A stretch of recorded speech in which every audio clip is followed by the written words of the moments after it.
That's what I'm talking about, baby. It is the 3-Man podcast right now, baby. I am your boy, Sean Wildcat from UG, the Georgia State, the state of Georgia, baby. I'm a country boy, born and raised, boy. You know what I'm saying? We got your boy here, Dragon. What's going on, man? Yeah, I'm doing good, and I'm over here in the great state of Texas in Dallas, baby. That's what I'm Doing talking good about. tonight, son. That's what I'm Yes, talking about. Bro, you about ready to start out with crypto, or you need a little bit more time? Let me know. Don't really matter. I will need just a little bit of Hey, that's time on some crypto is what I need. Now, the one thing that I do want to speak about yes, really sir. quickly is what is Web 5 and how is it different from Web 3 real quick, because most people aren't aware about Web 5. For sure, for And sure. that's something that's going to be pushed now. Right. Some people are, noticing about Web3 and stuff. So let's go ahead and just dive into that real quick. Then we can touch on what you need, and then we can come back in regards to crypto. For But sure. Let's go. the world is still getting its collective head around Web3, which is a suite of decentralized protocols that add a disputably censorship restraint financial layer to the internet. So why did Jack Dorsey, the creator of Web2 platform Twitter or X, skip right ahead to go what's called Web5? Well, it turns out that despite the name Web5, it does not follow the yet to be created Web4. The Web5 platform, announced way back in June, a couple of years ago, by TBD, the crypto and decentralized finance arm of Dorsey's payment company, Block or Square, is firmly based on Web3 tech, but promises an extra decentralized web platform. To land the name Web5, TBD just added Web3, an internet powered by blockchain based smart contracts, to Web2, centralized content platforms like Twitter or Facebook. Simply put, 3 plus 2 equals 5. So, in the current web model, people or users are who do not own their actual data or identity. These are given accounts. They are given accounts, by the companies, and that data is held captive in app data. That's the reason why you have the service coming out saying, "Do you trust this company with your data? Do you trust them with this and that?" But what the web actually wants is to create a new class of decentralized apps and protocols, or vectors, that put individuals at the center. And we must empower them with self-empowerment for your own data. Also, that allows for self-accountability and management. Therefore, people can't indicate and put the blame on other people for, certain failures or other stuff like that, which I'm all for anyway. So Web5's core idea is to put you in control of your data and identity. A core tenet of Web3's decentralized identity system. Instead of inviting users to sign up for an account on a centralized platform like an Instagram account, Web3 protocols reference users by their crypto wallet addresses. Protocols like the Ethereum name service let users turn their wallet garbled alphanumeric string into a word or phrase like Jane.eth. Similar to how domain name services or DNSs allowed websites to have an address like Coindesk.com rather than a long string of numbers like 52.235.191. You get the gist of it. Decentralized data storage is a concept already in existence and being utilized as we speak, provided by platforms like Filecoin and IPFS. So Dorsey's Web5 offers similar capabilities. Instead of internet that relies on accounts provided by companies that hold customers' data captive in app silos, Web 5 pushes for a new class of decentralized apps and protocols to put individuals at the center. There are three pillars at Web 5's core: self owned decentralized identifier, verifiable credentials, and decentralized web nodes for storing and relaying messages. It sounds a lot like what decentralized identity services have been doing since the Ethereum name service launched May in 2017. So for decentralized ID, which is self-owned identifiers that enable decentralized identity, authentication, and routing, verifiable credentials, the data format and models for cryptographic presentation and verification of claims, and then decentralized web nodes, data storage and message relay nodes that serve as the foundation for decentralized apps and protocols. So, what's new here, apart from yet another stab at decentralized identity? Part of the answer may lie in Dorsey's allegiance to Bitcoin and his aggressive dismissal of Web3 culture. For Dorsey, Bitcoin launched in a truly decentralized fashion in 2009. It is the only cryptocurrency that matters to him. The rest having been corrupted by venture capitalists who bent the platforms to their will. Accordingly, Web5 is run without any special utility tokens or subjective consensus that is a part of the governance token decentralized autonomous organization or DAO control protocols like the Ethereum name service. In doing so, Web5 sounds like an attempt to rid Web3 of the centralized actors that Dorsey credits with the sullying the mission of decentralization. Zion, a self-described Web5 app, uses Bitcoin-based layers to help content creators work together with fans, but avoiding corruption is, of course, difficult. Web5 nascent community already balked at TBD's attempt to trademark the term Web5. The other thing that is different from Web3 is that Web5 works with existing Web2 services. It does not seek to replace them entirely.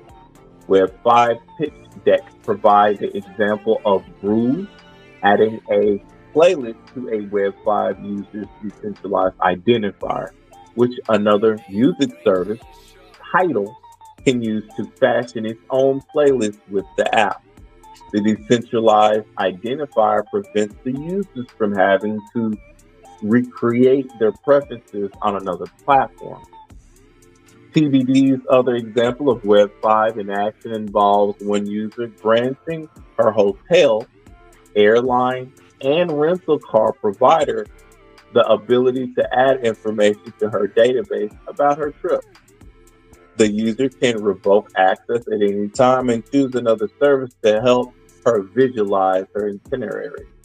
Again, the idea is to tie data that's usually locked inside centralized services, something TBD calls a massive unworkable mess, to a singular user-controlled identity. Think of it similar to how many sites and apps leverage a user's Google account to log in, but in this case, it would be a single login with a decentralized network of nodes. Will it work? Well, time will tell. So far, the only decentralized identity service that's caught on in any measure is the Ethereum name service. And the only data storage system with any cache is this interplanetary file service known as IPFS. There's been updates since this article has been released in more decentralized aspects, and apps have been put out there so more people have their access to their stuff. Which is in regards to my group of what I have and my associates, I always tell them to diversify themselves and to have the app. Make sure that they're not only into the centralized aspect, but into the decentralized aspect as well too.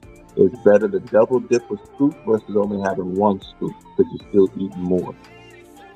So, one of the key things that distinguishes TBD's ambition is the backing of its billionaire protege, Jack Dorsey.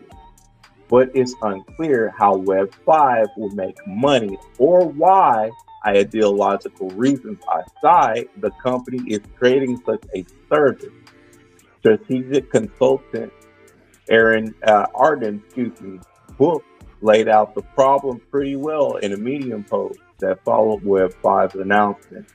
Jack seems to want to keep pace of Web 3 without the calories. It's like high school students saying, yeah, but communism has never been really tried and it's meant to be, it's naive.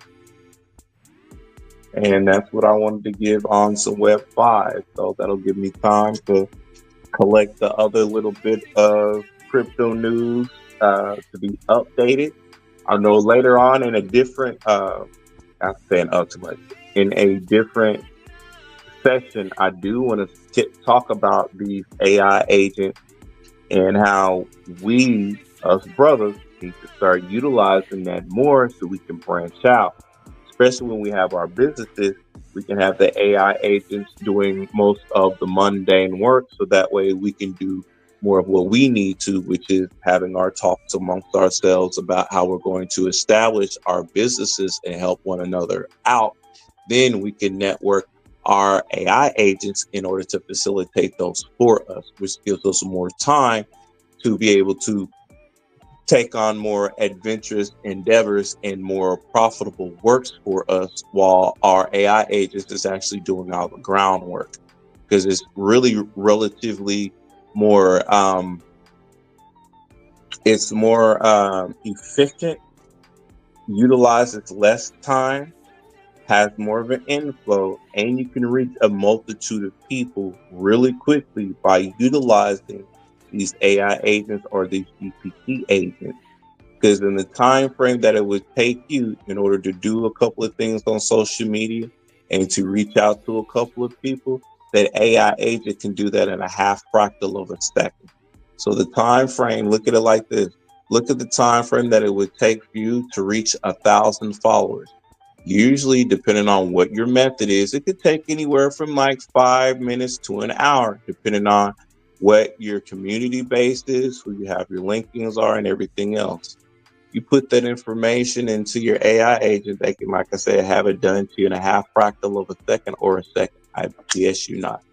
So look at the amount of time and energy that you save by delegating that task to an AI agent that's already attached to the web and other outlets. So when you feed into, like, let's say your Instagram, your Facebook, your LinkedIn, or other stuff like that, and you program it with the correct tools, so that way it's able to provide the services that you have to help out individuals, they can do that all flawlessly.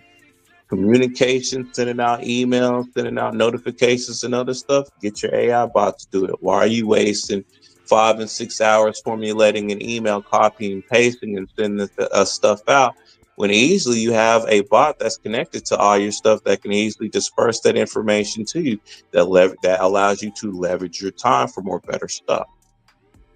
So I do want to talk about that later on down the line after I finish my master classes, after I create mine and I put mine on the store, so that way I can gladly go ahead and talk about it. So that way, not only am I building it from the ground up, it has its functionality, it has its uses, and it has its trials and errors, and then people can validate in regards to actually using it. That way I'm bringing it to you correct. Go ahead, big bro. All right. That's what I'm talking about, man. This boy. Hey, for any of you that want to connect with Dragon Emperor here, just to let you know, he is a crypto guru. Now, once again, all of this is for educational and information purposes only. We are not handing out exact financial advice for people. But I guarantee you that my life has improved ever since listening to this dude. This dude has us mining crypto, and I'm trying to get into liquidating my crypto, doing the crypto liquidity pools and things. I mean, I'm telling you, when I can remember that the day that Donald Trump, whether you like him or not, when he was elected, my Coinbase went from about Your 300. portfolio shot the fuck up, didn't it? Shut the fuck up. It shut the fuck up. It was off the chain. That's what I'm saying.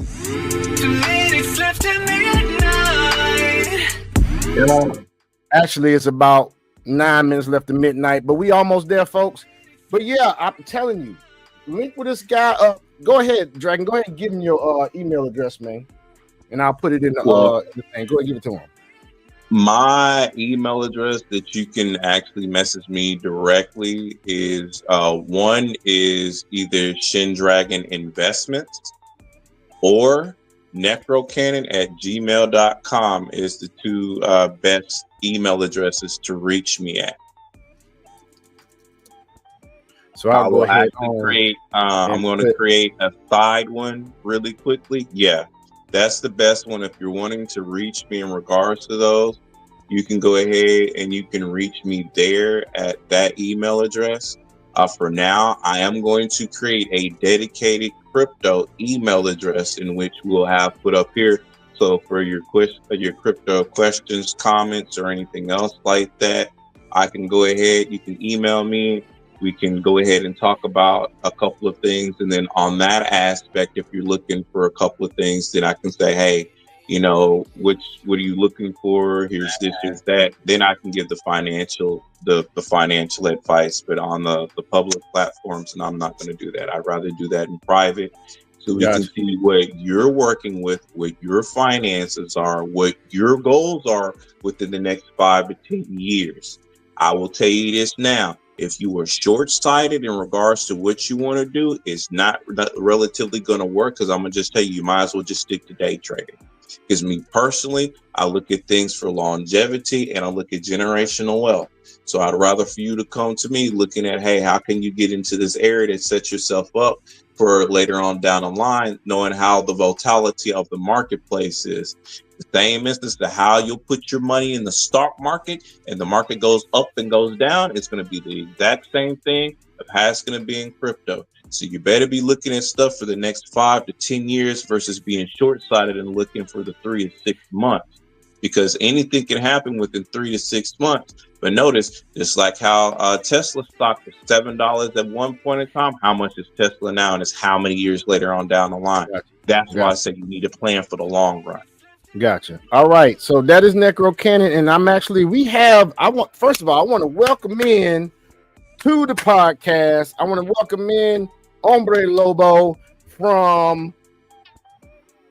met this guy in the podcast is Andre and Andrea Crossing Borders, and he actually has a question I'm gonna let you cover. Go ahead on Dragon. Look at the question. How much do I need to be investing in the Bitcoin a month right now, in y'all's opinion? I'm gonna tell you like this, bro. If you actually look at the cost of Bitcoin in itself, you're not going to be able to actually own an entire coin. So whatever you feel is best in regards to your finances as to what you want to invest, whether it is on a weekly, monthly, semi-monthly, or annual basis, is what is best for you. I will also say that, remember, Bitcoin, or the beta test coin, is a coin in store of value. It does not have utility. It does not have security. It is not a real world asset. That is to where you want to start looking for, to where you can leverage your money at. So as an example, for myself, I have a small amount going into Bitcoin because I know that it is a store of value. At a certain point in time, one Bitcoin is going to be worth only to where the super elite is going to be able to have that much. But I know that, hey, as long as I'm buying up Whether You it's talking like, about like when Trump went and bought all that food for them people at dang McDonald's with a Bitcoin? mm-hmm, And he when probably he got did that, that probably was a my fraction of a Bitcoin in which he daggum used. Actually, it was a yeah, fraction of a Bitcoin what he used. it's not even a fraction, bro. It's like a nail in the worth. Like if you take a nail in a whole big box, that's just the nail out of it of what he used for it because he already has some. You know what I'm saying? So because remember he's a businessman. He understands money. He understands business models. Out the gate, when he utilized Bitcoin in order to make a payment, that should let people know where the finances and stuff were going. So, but to answer your question in regards to Bitcoin, just like I tell people, look at what your finances are.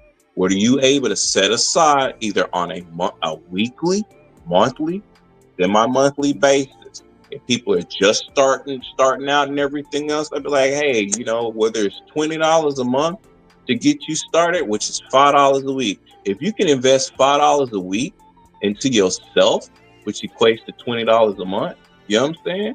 You'll be good within a year just buying that up, putting it to the side, not utilizing it.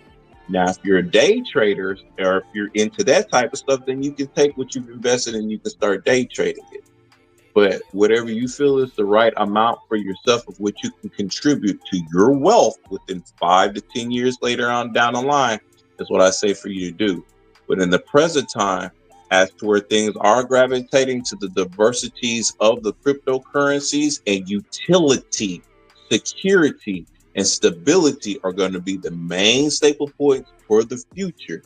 That is where you would really need to look at. Because mind you, we have the stable coins in which 98% of all stable coins globally are pegged to the US dollar. Guess what else is now pegged to the US dollar? RLUSD, which is Ripple stablecoin, which is pegged to the US dollar on a one-on-one par basis. Which, guess what that's a part of? XRP, which is utility.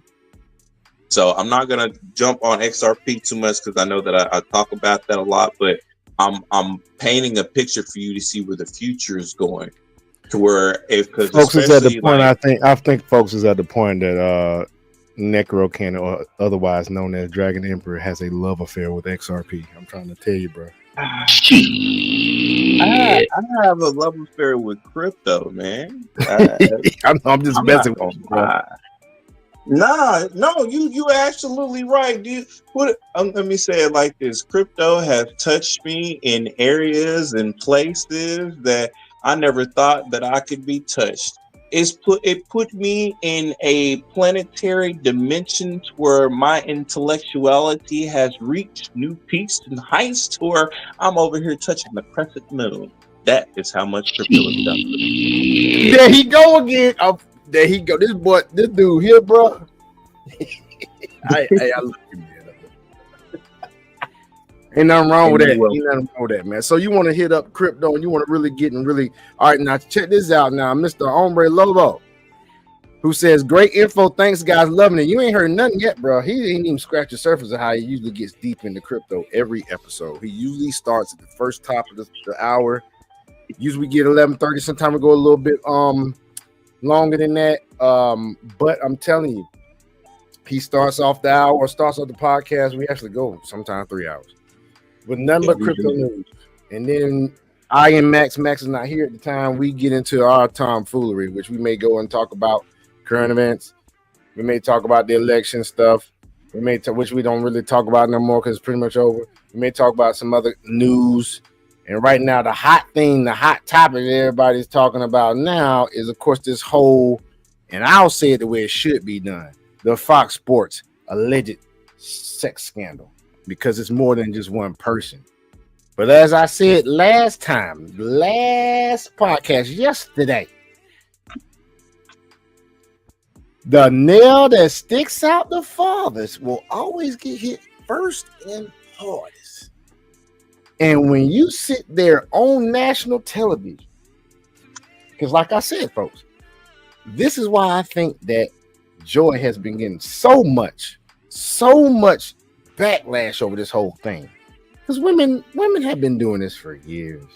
They've been doing this for years. Spreading their legs to get more money, spreading their legs to get more status, spreading their legs to get, get wherever they want to get in life. Flirting, doing this. They come out the womb manipulating. Hell, my little 5-year-old, my little 4-year-old daughter has plenty of times coming to me and just looked at me and just blinked them pretty big brown eyes at me. Now, see, I don't fall for it because I already said before I had a kid. I said, I already know what's going to happen. I already know how they're going to act. It is what it is. So I let her get some things sometimes, but most times it's something that I really have to put my foot down. And that stuff don't work on me. But does it work on the simps? Does it work on the Pookies and the Ray Rays? You got that right, it worked. So once again, folks, everybody's saying it's a Joy Taylor's alleged sex scandal. It's not Joy Taylor's, all of them over there at Fox Sports, because we went into some of the things last night, what's been going on over there. And we were probably going to a couple of more things, but it's some new things that have just popped up on the radar. But before we do that, we got to take a quick little party break, baby. Yeah! Midnight. It's already midnight. Don't care. And this music that you're listening to, originally made by Sean Wildcat, aka Brick Hand Shorty. You see the logo up there, it says Brick Hand Studios. Man, Heavy-handed soul. brother, I have got to say this. If people are not getting into crypto now, how things are moving, because the news that I got that I forgot to go ahead and state, this shit getting juicy. And I'm want to wait or you want to state it now? I'm gonna tell you, I want to hold that. Hold your horses. Yeah, I'm gonna hold that horse. I have got to say this though, for the people that are slacking, procrastinating, and not getting into it.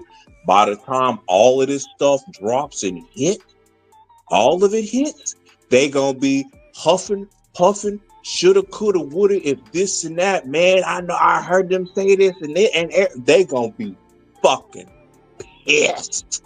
And we are going to be happy with some nice little rum or some nice little whiskey or something else in a pre-frosted glass while we're sitting on the beach and we getting eating grapes. I'm telling you, bro. Oh, I know, man. I know. That's how it's going to be. Oh, it's already in the motherfucking work. It's not even yet. He ain't even in office yet, and there's already shit in the fucking works. Once he drops in the office and he signs this shit, these 4 things are gonna drop, and people I'm waiting on them. I already got them linked up on a couple of different exchanges, like on Webull and everything else. The moment they drop, I'm putting in on it, and bank's fixing to hit, bro. I'm telling you, I've been prepping for it 2 months. I've been waiting for this shit. I feel you, man. I feel you. Dog. What's up? No, I'm just saying I'm excited because, dude, this shit's fixing to, bruh, we fixing to be working out our fucking ass. Do you hear me? So I mean, just think about it. Like I got 1,000 shares of XLM. I got 1,000 shares of Hedera. Now I only got about 300 something shares of Ripple. XRP. However, I'm planning on probably picking up some more this weekend and probably the weekend. I mean, the 20th is on the way. I'm gonna pick up. I'm gonna take it probably about every day until the 20th. I might, because I do Uber on the side for my full-time job. I'll probably buy XRP with every freaking Uber outing I get. I probably will do that, and then I'm gonna see what happens. I'm waiting to see what happens. You never know what happens. It could be. I could possibly be telling my job in June, I will holler at y'all. And they gonna look at me and say, shit. And I'm gonna be like, you crazy.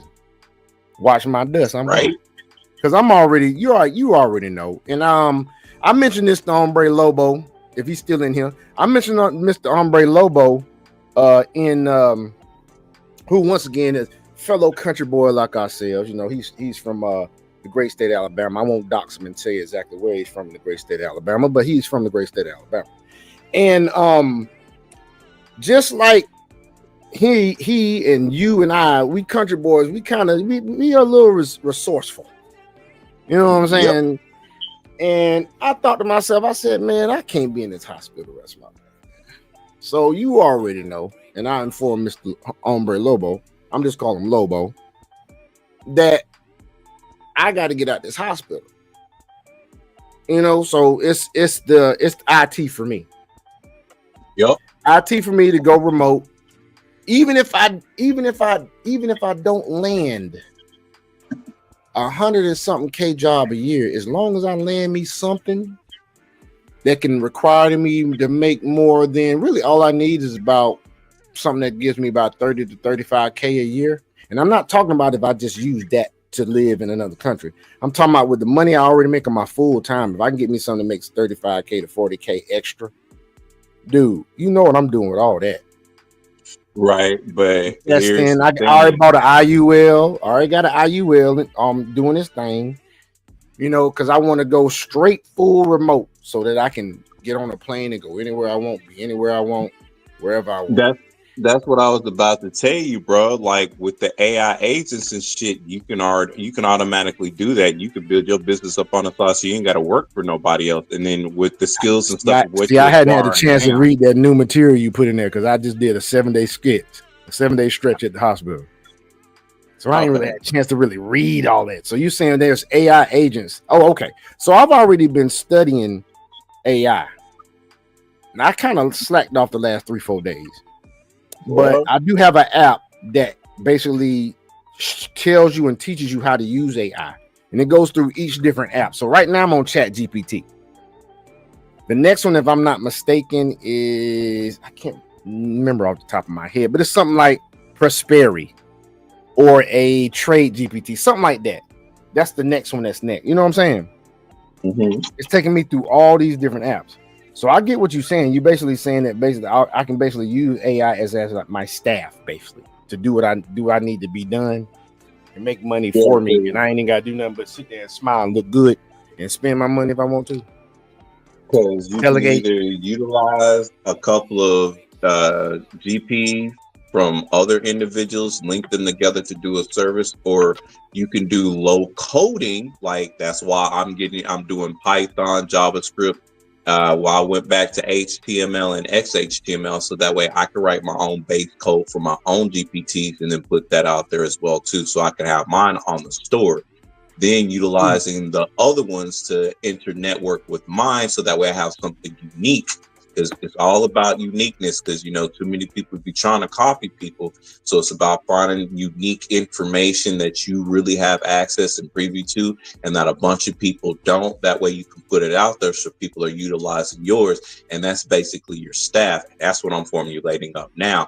Even with me creating, because I'm working on creating a trading bot. So my trading bot is going to give me signals for certain platforms and other stuff to tell me, hey, now is a good time for me to go ahead, to buy up more, to hold for a reserve. And then I'm going to link it to a couple of other things. So eventually it can start moving stuff around for me, because your AIs and stuff can already make calls, contact individuals, make reservations for you, get stuff linked up, to other financial institutions and other stuff like that. That's why, like, when you go to, whether it's crypto.com or Coinbase or like some of the other ones that have that AI agent to assist you there to do stuff in regards to your account, then you have the option of speaking with a live agent.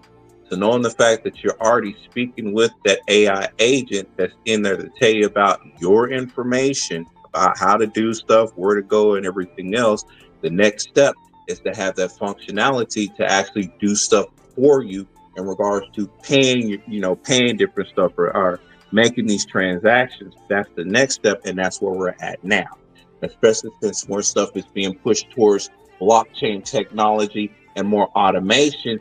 That's the areas where we're branching out to now. And since we're in the pioneers of crypto and doing that as well too, it's a double win situation for us. So we don't have to worry about working for somebody else at our age.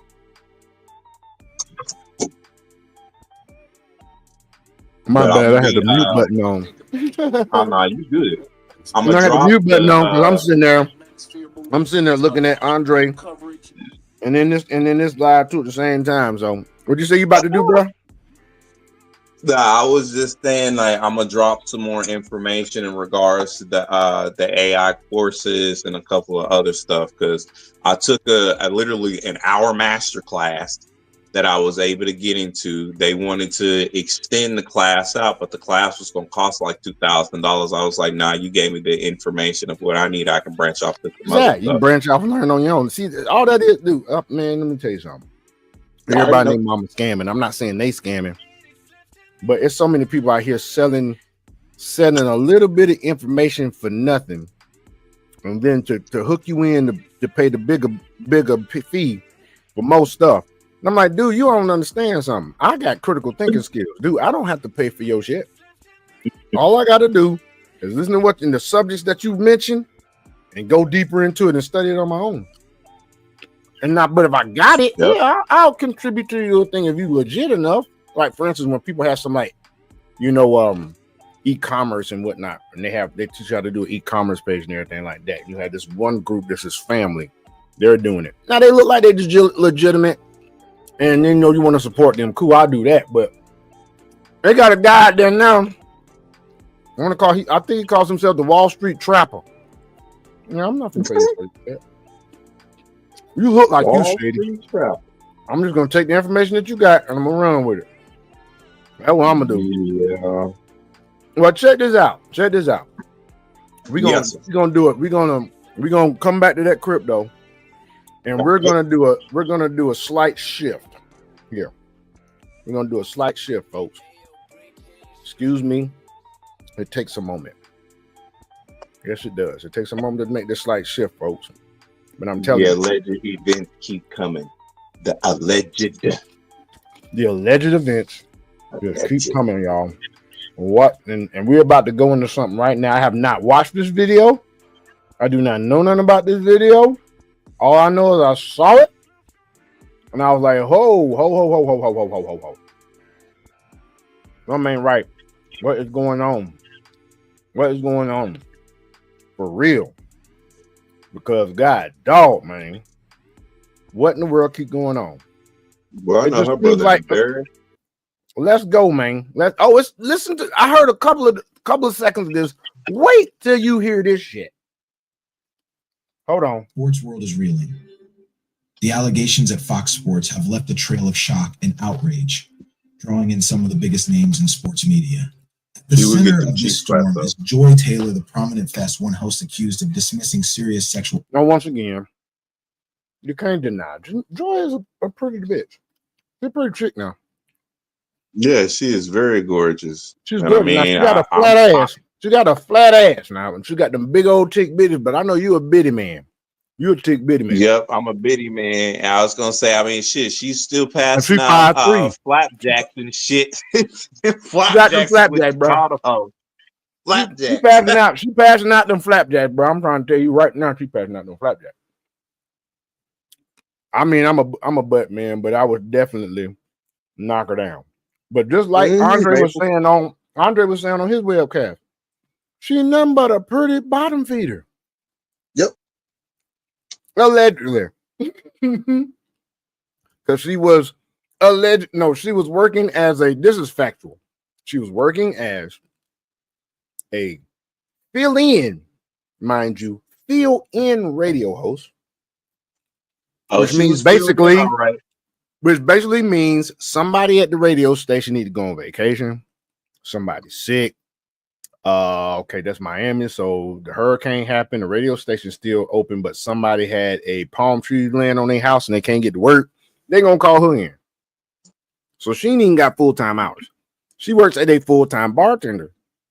And someone said allegedly, and I'm actually still waiting on information from one of my homeboys because he stays in Miami. I'm actually putting him on the detective search, trying to find out if she was an alleged stripper down there. Yep. Harassment complaints against Skip Bayless and Fox executive Charlie Dixon. But the controversy doesn't end there. She's been on TV for years, showing her capability, and now all of that is being ignored because. I said her mouth kind of wide too. Let you know she Lord, put a there knife you go. size in there. I'm just saying. Oh, you stupid. You know what? That reminds me of that post in the chat we had today of Kamala Harris with the what they said, the muscle memory. Yep, muscle memory. I looked at that shit. I was like, oh my God, but I can't believe somebody made that meme. But anyway, on to the next. Okay, now check this out. I think this was somewhere around here is where I heard a little bit. And if y'all don't know who that is, folks, that is Jason Whitlock. Now, mind you, I didn't know this about Jason Whitlock. Max had to educate me in on this. Because when I heard him say things about her having the big cans and the peanut butter skin, I said, Jason, come on now. She ain't interested in you. She'd never give you time of day. But then I had to go back and think about it when I heard what Max said yesterday. Max said this dude here was knocking him down at goddamn Ball State. He was a offensive lineman. I didn't know he played offensive line. I thought he just was in journalism. He played Ball State football. Okay, I have much more respect for him now. He does say some off-the-wall things, but you know, he has no filter. He's not PC. I don't like people that are PC. I'd rather listen to somebody that's not PC than somebody that's PC. Right. So here we go. Obviously, Stephen A. Smith is a fraud, in my opinion. And it's comments like this that expose him as a fraud. Here's I grew up in the streets. The drug dealers protected me. Everybody knew, hands off me. The drug dealers. I'm a street guy from Hollis, Queens. This Negro has no street smart. None. Zero. And I'm calling it street smart. He has no wisdom. None. Zero. She's for women's empowerment. I couldn't imagine her. What do you think women's empowerment is, Stephen A? Enter Jason Whitlock, the outspoken Christian podcaster. His explosive revelations and sharp critique of Stephen A. Smith have taken the narrative to an entirely new level. Whitlock's words resonate like thunder. Are you that immoral? Are you that stupid? Rage is controlled. His pointed accusations bring us to a critical question: is Stephen A. Smith protecting Joy Taylor because of a hidden? What was that you said, bro? You said resonates like thunder. I know, right? I just said resonates like thunder. Yep. I know that I've seen Joy Taylor on TV a lot over the years, and I think she's pretty damn good. I think she's ready. I think she's very capable.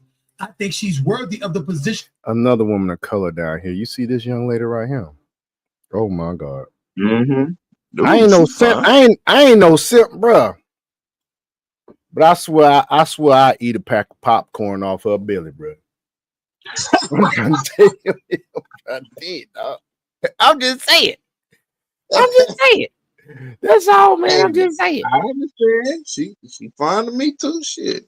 I'm telling you, man. I mean, she got a little model body. She kind of slender and whatnot.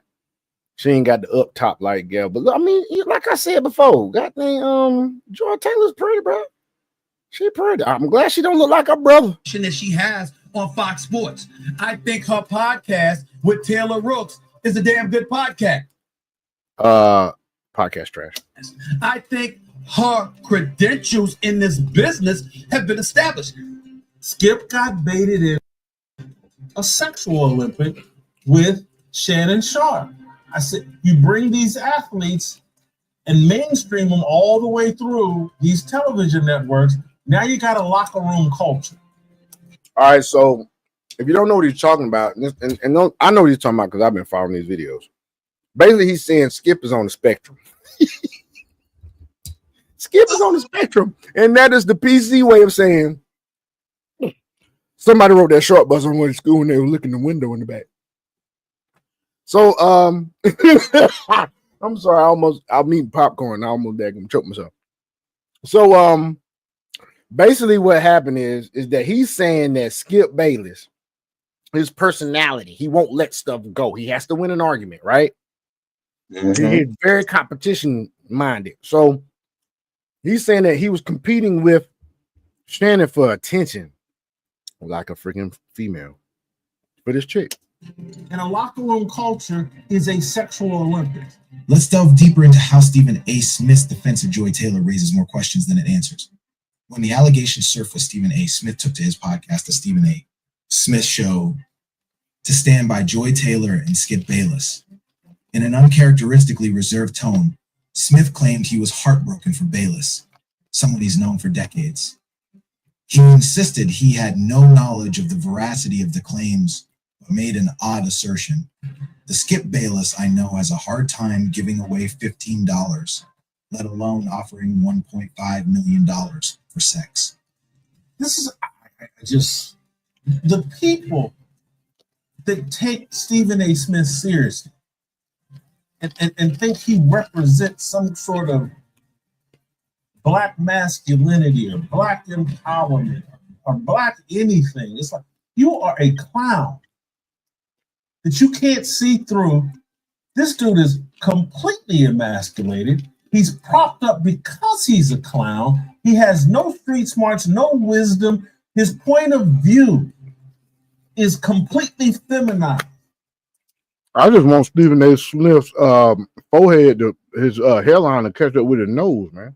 I don't know Joy Taylor that well, but she's really accomplished and she says she knows. I'm gonna tell you right now, associating yourself with this bald-headed Mr. Potato Head looking nigga, excuse me, is the wrong way to be. You hear me? You don't know nothing about her. Smith's supporter Taylor went further. I'm liking that little yarn hat on her right there. Look at them big old bitties, man. She look good with that. Them big old bitties, bro. Described her as a symbol of women's empowerment, ignoring her alleged dismissal. It is women's empowerment. You're using what you got to get what you want. Of Nushin Faraji's harassment claims. Jason Whitlock, however, was having none of it. He labeled Smith a fraud, emasculated and blind to the truth. Whitlock's scathing words, Stephen A., what do you think women's empowerment is? It's using anything and everything a woman has to offer to get ahead. And yet, here you are, defending Joy Taylor without any regard for the facts. But Whitlock didn't stop there. His critique took an even sharper turn as he accused Smith of being complicit either through ignorance or something much more personal. But Skip got baited into, I'm going to compete with an athlete that lives in the gym every day at 57. It's all yoked up, swelled up, walks around. Now, you want to talk about hope and motivation? If Shannon Sharp 57 and I'm 48, these bitches ain't ready for me then. I'm saying. Right. That give you hope. Yeah, he was in the pros and everything. I play a little college football, but boy, look at him. I got a good 9 more years, bro. That's a goal. That's a target. At least got to be looking just as good or better. You know what I'm saying? Yes. On the dressing room area in the smallest boxer shorts he can find and nothing else. I'm going to compete with that guy at 70 some odd years old. And that's how he ends up being, because him and Nushin were very close. And again, this is the whole deal. Whitlock's critique escalated with a bombshell claim that sent ripples through the sports community. He laid out two possibilities. Either Stephen A. Smith is oblivious to the realities of the allegations, or he has a personal connection, one involving Joy Taylor. Whitlock's statement couldn't be clearer. Stephen A. is either ignorant or he's had sexual relations with Joy Taylor. There's no other explanation for his blind.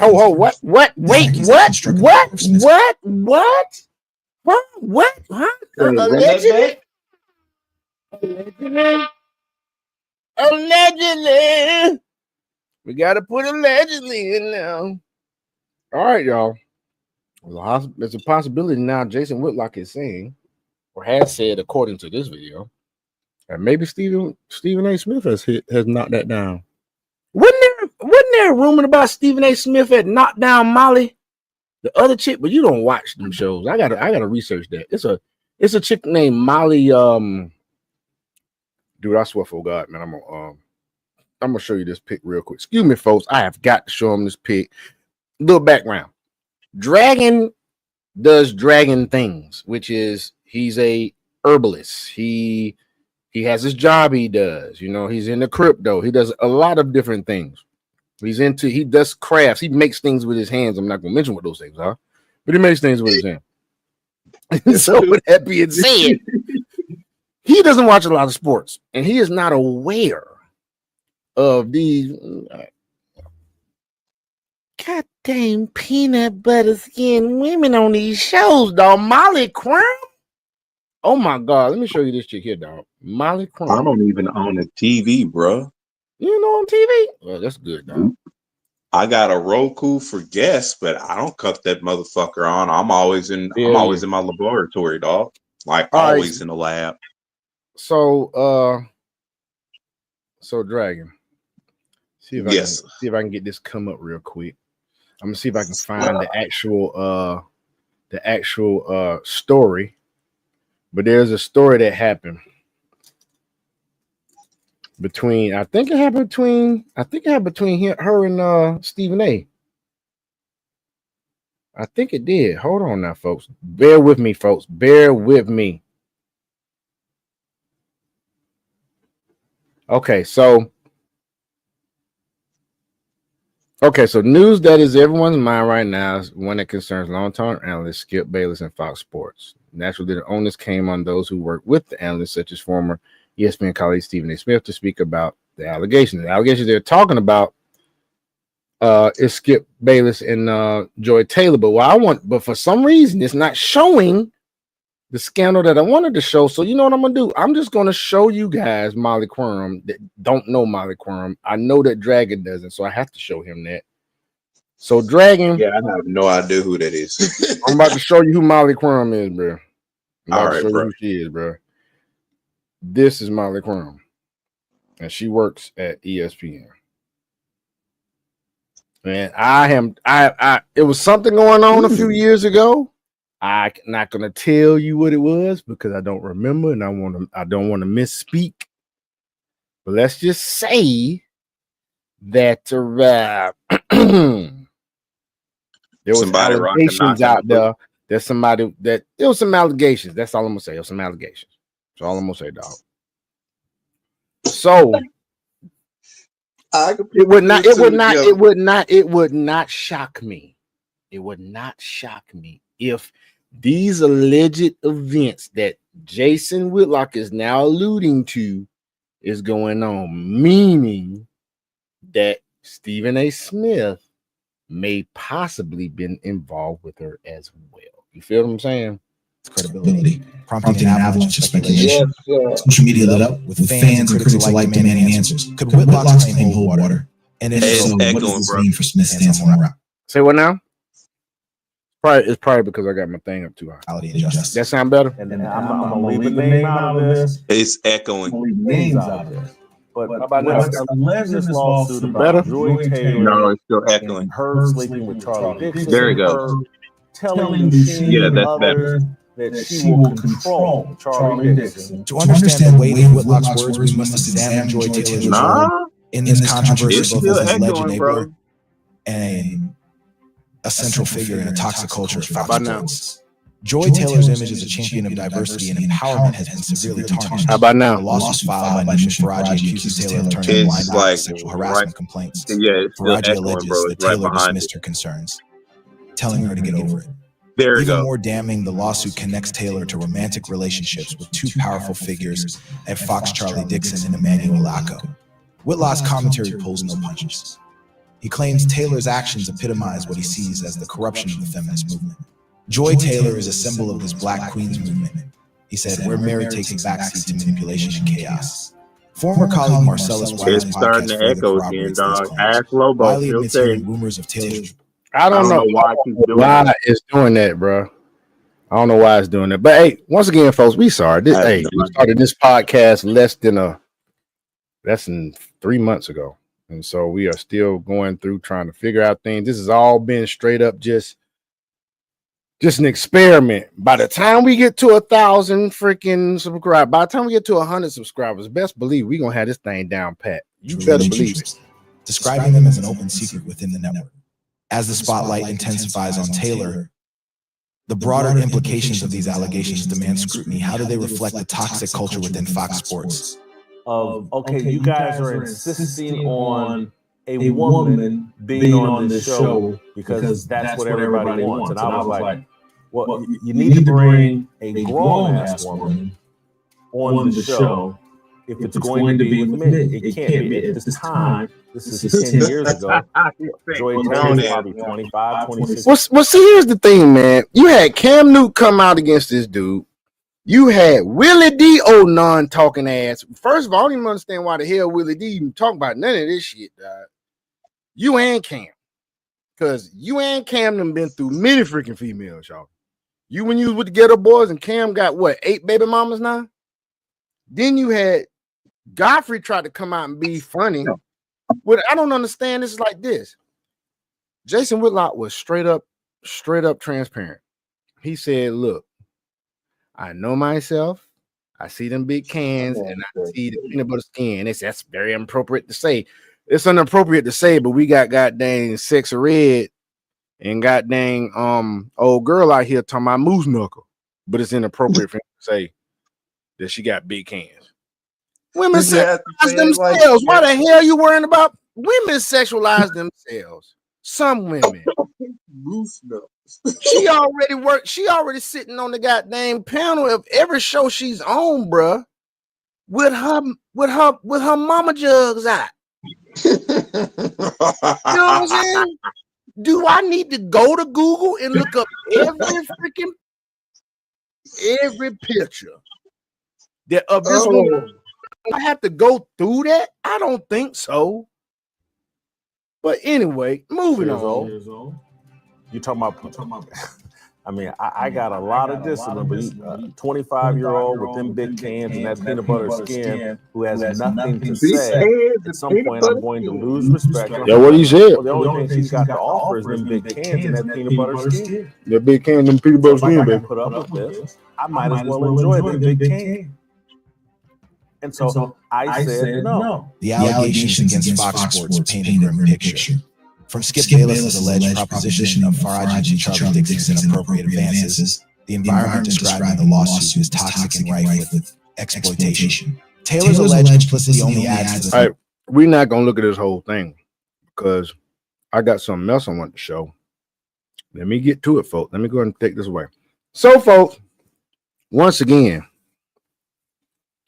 just to give you a broader picture and a step back, we're gonna get on the tallest ladder in the world and we're gonna look down so we can get a big picture of this thing. So you have, once again, as I said in the beginning, this is my stance on it. It is not the alleged sex scandal of Joy Taylor. Let's put that up to the forefront first, because once again, she is a woman. Women have been doing this for years. The thing that I have a problem with her doing is the fact that she admitted, I forgot what page it was on in that legal statement. She admitted that she was going to Me Too Charlie Dixon if things got out of hand. If she had to pull out her guns, that was what it was going to be. No pun intended, because she damn sure got 2 goddamn rifles sitting right up on her chest. If she had to do that, she said that she was going to Me Too Charlie Dixon and say this cat took advantage of her. All the while, they have been humping and screwing since 2016. And if you guys want to know the timeline, she's 2016, she was married to a man for a year. She was already letting Charlie Dixon enjoy that kumquat. Then her then husband then found out that they was doing something, and he divorced her. Before a year had gone by, she was already back engaged with another dude. He found out she was sleeping with, allegedly, a man show. This woman is built for the boulevard. I'm trying to tell you. I'm pinning that right now. I'm copywriting it. I'm copywriting it right now. I don't want to hear nobody online say for the boulevard. For the boulevard. If you say she built for the boulevard, I need my check, because I need my chippers 911, because you have just stolen my saying. If I am wrong in the chat, please let me know. If you still do. Boulevard. She built for the boulevard. Them boobies is built for the boulevard. Built for the boulevard. Them boobies is built for the boulevard, baby. But Yeah, anyway, they are. I'm like looking at them hoes, man. Them bitches poking out. Like, hey. look at this. This was her every day, bruh. I seen maybe 3 or 4 clips of her in a full, like, covered up the bosoms, and I had to assume that was during the winter months. But then again, isn't ESPN's studio in freaking Los Angeles? Isn't it Los Angeles? Yeah. Might be in Los Angeles. I think it's in Los Angeles. It is. I don't know, but this was her every day, bro. 5'3", peanut butter skin. Oh, and she shit tiny. Oh, you fold her ass up. She tiny. She was getting tossed. Who wouldn't want to hit, bro? Who wouldn't want to hit? Which once again comes right back to what I was saying before about Jason Whitlock, and we're gonna move on to the next freaking video. Who would not want to hit? Once again, like I said, dude was transparent. He said, look, I know myself. I know what I'm gonna do. She's got these big cans, yada yada yada yada. I can't deal with it. You know, I can't deal with it. Oh no. I got to have it, is what he said. That's what he said, bro. That's what he said. I can't deal with it. That's what he said. I got it. He said, since I can't deal with it, I'm gonna keep my distance. Stay away from me. And what's crazy is, if you guys have not even noticed, every person, especially Willie D. Attack from Titan head looking ass nigga.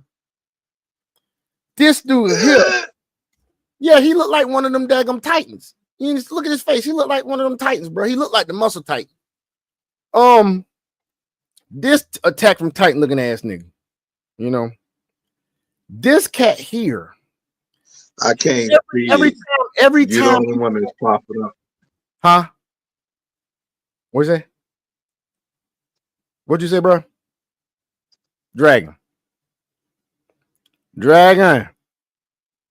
It's only showing you, bro. I know I haven't got to it. It's only showing you. It's not showing the background.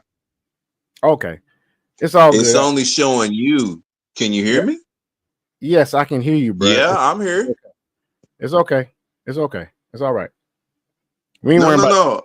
Okay, because when you was like him, I was like, I thought you was trying to show him. That's why I was like, wait, I was just talking about him, man. I can show you a picture of Willie D.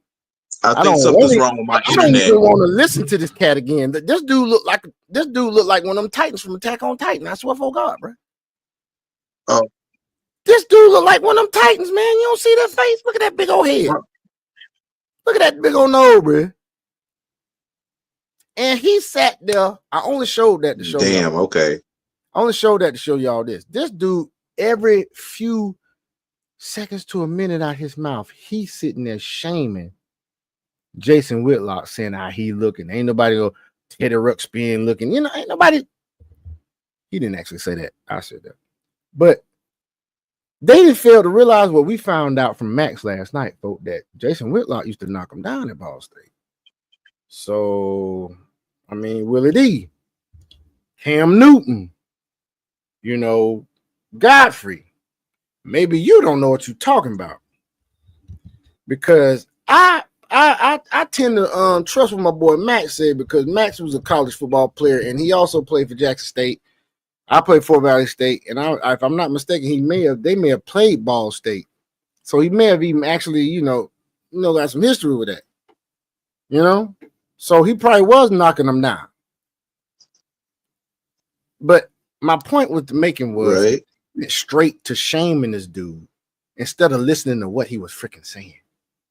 The dude was basically saying, look, I know myself. I'm not going to put myself in that situation in my job. And if more men did that, maybe some men wouldn't be getting in trouble with these gutter snipes. You know what I'm saying? These gutter guzzlers. And I can't coin that. Actually, that's from Melanie King. She was gutter guzzler. She said that she was a gutter guzzler. I'm like, God dang, girl, you swinging for the fences. Gutter. Yeah, she said that. They saying Stephen A. Smith is going after what's her face now? Goddamn what's her face? I just said it, Melanie King. But I ain't had the time to look at that. Wow. We're gonna look at this though. We're gonna look at this because he's gonna get a little deeper. Jason's gonna look a little deeper. Now, please, guys, don't get on me how this dang videos froze on me. Jason in this video looking like somebody. He either just ate the best piece of goddamn pie, or he was in something and didn't want to come. Look at this right here. Look how this dude looking, man. Let me blow it up a little bit. Pause like that. I didn't mean to make it pause like that, man. It didn't pause like that. Anyway, let's get going. He won't say my name because he's a coward. But I like Jason, but like who I won't name. How dare they say use this Joy Taylor thing to argue that women don't belong in this industry, and oh my God, women just need to stand up, and why are they being so silent? And Joy Taylor is so professional. Here's a little clip of Stephen A. Smith yesterday talking about me and complaining about me while he panders. And here's the thing. People need to understand that's one of the reasons that you might not be hearing anything from her, nor Skip Bayless or anybody else, because they can turn around. And I'm eating popcorn, folks. This shit like a movie, you hear me? That's why I wrote that. Get your popcorn. Get your popcorn for the next 3 weeks to 6 months. Shit going down. I'm trying to tell you. Around and sue, and they got their. I mean, think about the allegations that have been thrown out against them.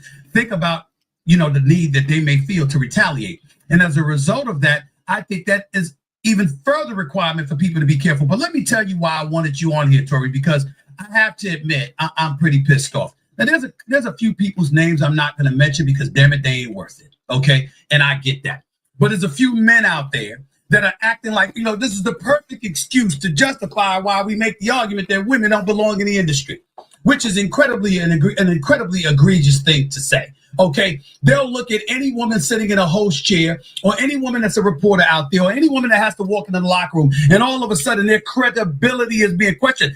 My thing, what I'm more for me, I would question the credibility of excuse me, y'all.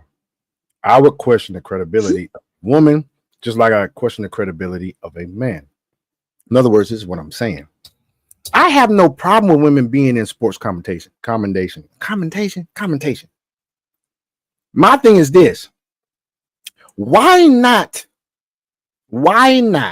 have women that played sports commentate on women that play sports? Men commentate on the men. Women commentate on the women. You got WNBA. You got the new soccer league for women now. You got goddamn gymnastics. You got all these women's sports over here.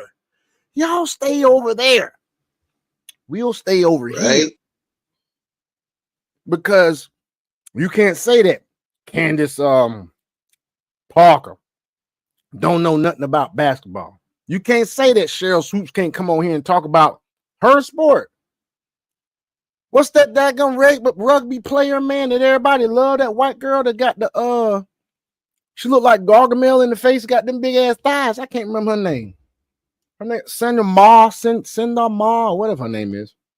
Why she can't talk about, rugby? I do not know.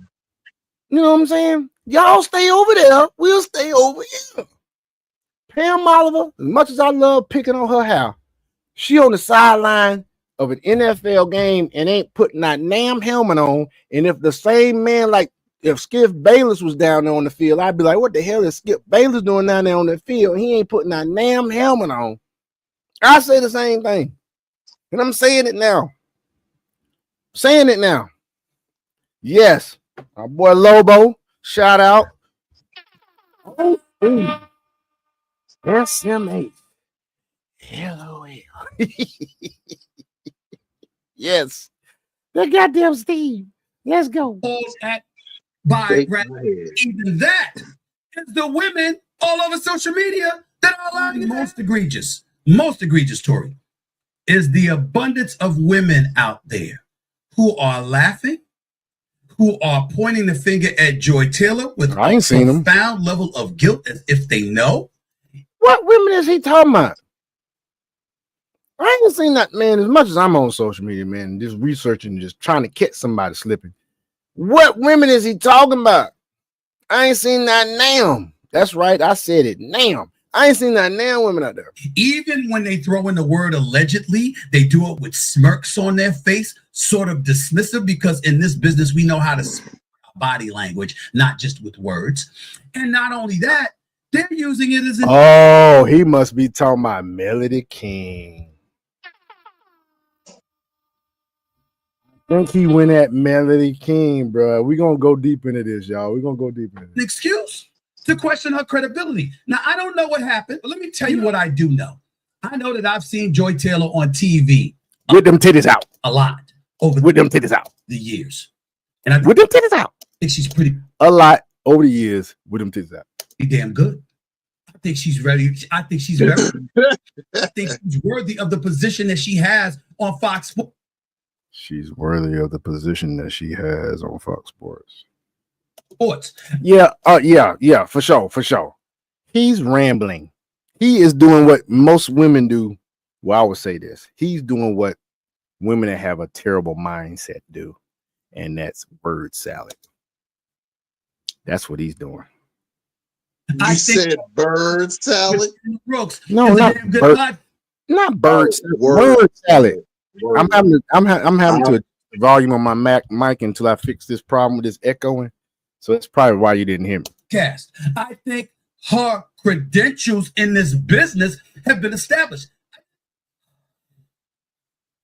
So this is what I mean when I say these people are installed and they're idiots and they're there to distract you.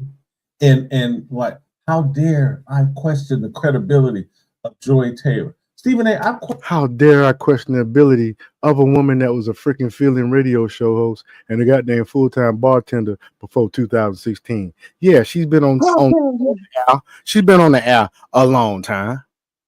But we're talking about the events that are unfolding currently in regard to when they unfolded, which is the suit is referring to the 2016 to the 2022 time period. It is 2025. However, when you talk about her credentialing, you have to talk about what they were before she was hired on that show or on that network. And the credentials go as such. Full-time bartender, alleged stripper. I'm still trying to find out information on that. As well as a fill-in. Shit. Fill-in radio host. Fill-in. So the only journalistic stuff you've done is fill in, and you step from fill in and filled out and filled out and get on Fox Sports. I mean, come on. Come on, man. I mean, you got to be kidding me. Thank you, Lobo, man. I'm not wrapped too tight. I told somebody that the other day I ain't wrapped too tight. Quick, real quick story. I'm a member of Phi Beta Sigma Fraternity Incorporated, and so yesterday we had our well, not yesterday. It was 2 days ago now because it's midnight, up past midnight. But anyway, January 9, 1914. So we had our Founders Day the other day, and I got a chick that I communicate with that went to school with me. That I kind of like her, but I mean, you know, she's going through her thing, and I'm gonna let her go through her things. You know what I'm saying? Because my name is not Sigmund Freud. You know what I'm saying? So I told her, like, look, you put Bennett. My name Bennett, and I ain't in it unless you want me in it. And when I say in it, I'm talking about it's innards, as MTR would say. I say kumquat. Anyway, I said if you put a delta on one thigh and you put a theta on the other, what's in the middle? And there, she's a delta, so it's delta, sigma, theta. So delta on the right thigh, the sigma would be at the cooch, and the theta would be on the other end. That's how I put it to her. Now she is such a lame and so innocent because I'm telling you, I can't say her name, but she's only had 3 men in her life, and I know that with positivity and accuracy because I went to school with her husband. He is now deceased. R.I.P. I ain't gonna mention him because ain't nobody from the docs her. He is now deceased. She was with this man from 93 to 2023. You feel me? So she ain't up on games. She ain't up on an asshole. Yeah. Trying to slip in some innuendos. You know what I'm saying? So she don't know. You got what I'm saying? So I said, they don't want that. Sit in the middle. I mean, Delta wants to sit in the middle. They don't know. I said, what is sick? This chick texts me and saying, there's no such thing as a theta. What the heck is a theta? I'm like, oh, Lord, she totally let it go over her head. Lord God. How is she going to miss one of my longest used, most famous innuendos that I use on every Delta that I ever knocked down? How is she going to miss it? She missed it. That's how innocent she was. Yeah, anyway, bro, moving on. That's all. I'm stupid. Anyway, I had to tell her. My whole point of saying that, Lobo, I had to tell her that I'm not wrapped too tight. I'm not wrapped too tight. Once she finally got it, she was tripping out. Question your credibility in the strongest way possible. To sit here and to pretend like, oh, I've only questioned Joy Taylor or women. Are you kidding me? I've questioned the entire industry. That this is all a rigged up system to promote idiocy and to promote willful ignorance. And so that people are in denial of the facts and the truth. And so, yeah, people don't like facts and truth. It ain't interesting. It's boring. Matter of fact, the truth hurts. It's the lie that's easy, that's quick and easy. Yeah, it does. To deal with. That's what everybody want to deal with. Is that lie? You're gonna have a Stephen A. Smith. You got to have the Joy Taylors of the world. You have to take something sports that have been dominated by men, conversations about sports which have been dominated by men, and you have to inject feminism into that conversation so that men like Stephen A. Smith will talk like women. And he does that. Okay, check this out. Did I not say earlier that Willie D started shaming this man like women shame men? Did I not say that, Dragon? Yes, you did. Or I did, which means he's talking like a what? A woman. Ain't that what Jason Whitlock just said? Okay, I'm trying to make sure I'm putting 2 and 2 together. Regular. And I've pointed it out that this is the problem with all of these guys. They get around a woman, and the next thing you know, they start pandering.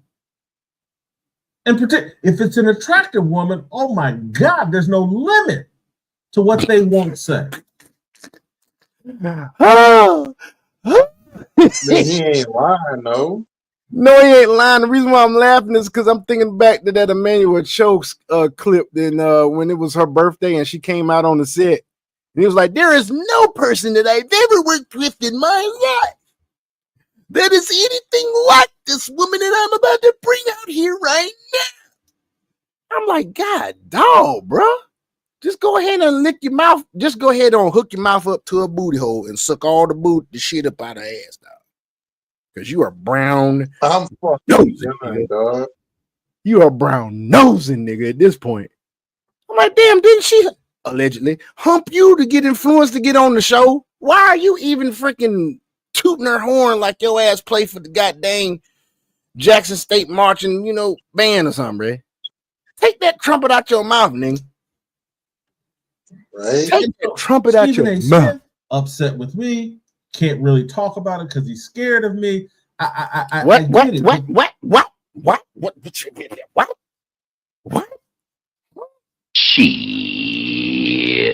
did he say, folks? He's scared. I'm trying to figure that out myself. This is how uninformed Stephen A. Smith is, because at one point, I think in one of these clips, he mentioned something about, and we got to make sure that that's part of the clip. I'm trying. He mentioned something about Joy Taylor and Taylor Rooks doing a podcast together and how great it is. And oh yeah. Oh yeah. Remember I said that too. I said it's trash. Again, if you're going to make that reference, Stephen, at least recognize, and the show's been canceled. They walked away from each other. So no matter how great your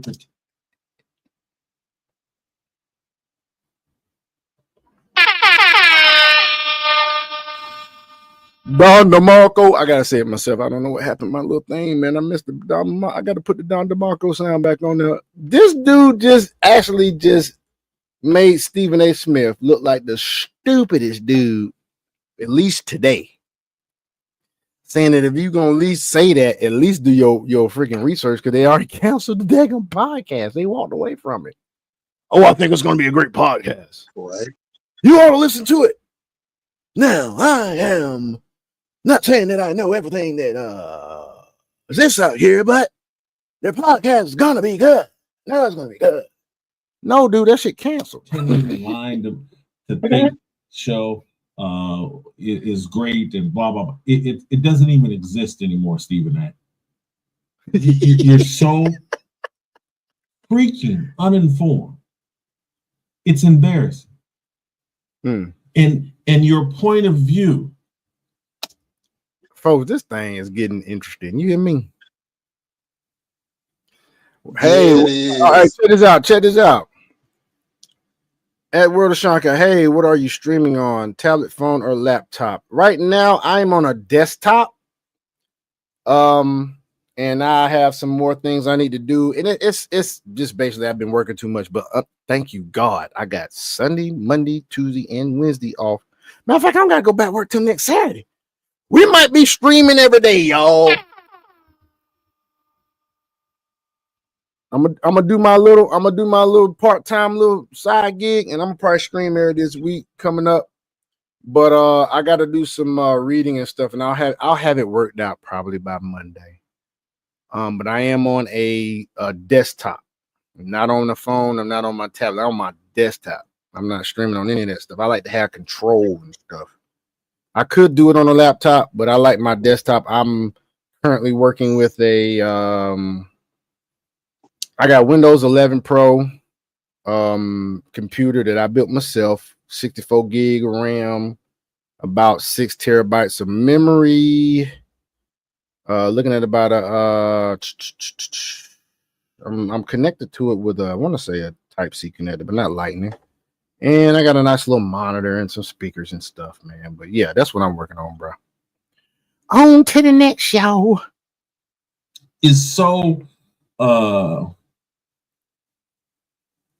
you're so detached from biblical wisdom that you sound like an idiot and you say stupid things constantly. And I thank God for it, to be quite honest with you, because as I said at the very beginning of this, Stephen A's idiocy is the reason why I remain relevant. All the forces working against me and fearless and what we do here. I remain relevant because these people are so stupid and so cowardly that I'm your only source of consistent, like authentic, intelligent, brave sports commentary or just commentary about the world. Look at what I'm competing against. This Stephen A is some sort of retard that they gave a thesaurus to. Hold on now. What he? I told you he ain't PC. And they tried to hold him back. I told you he ain't PC now. I told you this dude ain't PC. This dude actually said the R word. Hey, I'm on YouTube. You are not going to get me to say it. I will say that the person is on a spectrum. I will say that they're the one in the back of that short bus wearing the plastic helmet. I'll say they the motherfucker right there midway through the bus is licking the window. I also say that the motherfucker that got his head caught in the window. I'll say that. He won't say the R word. God dang. And he acknowledges in his own book that he had a high school counselor laugh at the thought of Stephen A. going to college. Hold on, what? Anybody that worked with Stephen A. at the Philadelphia Inquirer and early in his career, when he was trying to be a writer, guy wrote like at a 6th, 7th grade level. And the editors are rewriting everything for it because he's propped up and installed. He's a plant? But Stephen A. he's not built for this time we're living in terms of this combat that's going on between the patriarchy and the matriarchy. And that's why I'm so despised. Because it's like, no, there's a battle over dominion, over leadership between men and women. And I want to make it crystal clear. You can choose whatever side you want. That's America. Shit's exciting. You can be for the matriarchy. But I'm going to make it crystal clear. You're out of step with what God intended, what God wants.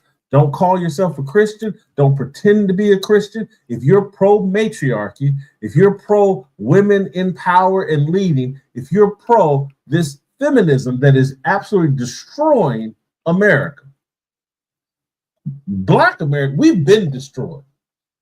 Because haven't we been saying that for years, well, for months in our community, bro, in our chats that we have? Haven't we been saying that, Dragon? Yeah, we have. It ain't no need. The Black community is done. Ain't no need. Yes. That. That's why we. That's why we have Blue Book. That's why we Blue Book gentlemen. I ain't got no time to fix this over here. There's Black folk in other countries. We'll fix it over there. I go help with the infrastructure somewhere else. Look here, man. We on board with feminism and female leadership from the get-go. Now it's just destroying the rest of America. But the results are all in.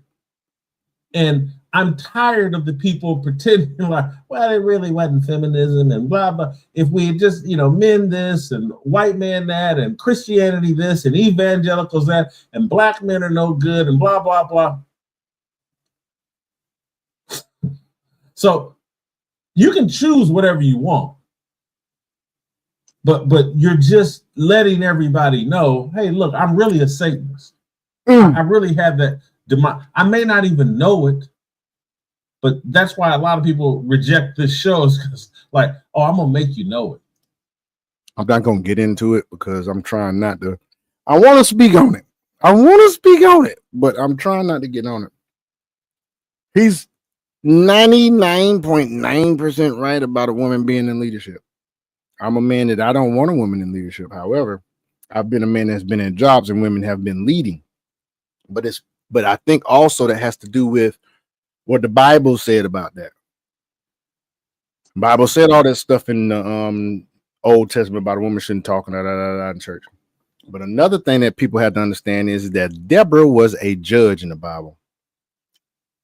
And that means a judge. She was a judge because she was a leader, and you have a lot of churches basing having a female pastor on this. And I admit, if you have the right, motive, there's nothing wrong with it. Because Deborah was a judge in the Bible in the absence of a man to lead Israel. But if it's a good quality man to lead the church and you still the daggone pastor, like your husband the pastor, but you the one that's the pastor, he ain't the pastor, man, that is Satanism all over the place. But anyway, I ain't gonna go hit that. I'm gonna let you know exactly what you're doing. Like what you saw? All right, that's good. So all this stuff is going on, folks. This is how it's going on. This is hitting these streets. And like I said earlier, here go another one. Like I said earlier, that got done. We're gonna go. This is what we're gonna do. We're gonna go Melanie King. That got done. Stephen A. Smith and I guess Melanie King. They are. Everybody's like kind of like doing this right now. But you know what? I want to show y'all someone else that is in the mix, but not in the mix because he was allegedly ousted by Emmanuel and Joyce Taylor. He and Jason Whitlock. And there's a possibility that he may be able to countersue or go after Joy Taylor after all of this is said and done. And that's Marcus Wiley. Hey, homie, why y'all hating on Joy Taylor? Oh. Hold on. Let me go back. I can see this.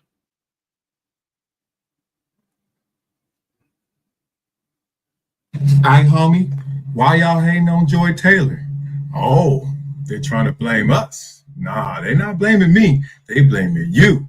All the vitriol, all the memes, and all the comments and everything hating on Joy Taylor. At least that's the real from Stephen A. Smith as he sat down with Tori Cooper. Hey now, who's a journalist and a friend of Stephen A. Smith, who joined him on this show. Now, on hydration situation, you know. That was her name, Tori Cooper, that slender looking light skinned chick, boy. Whoa. We break these things.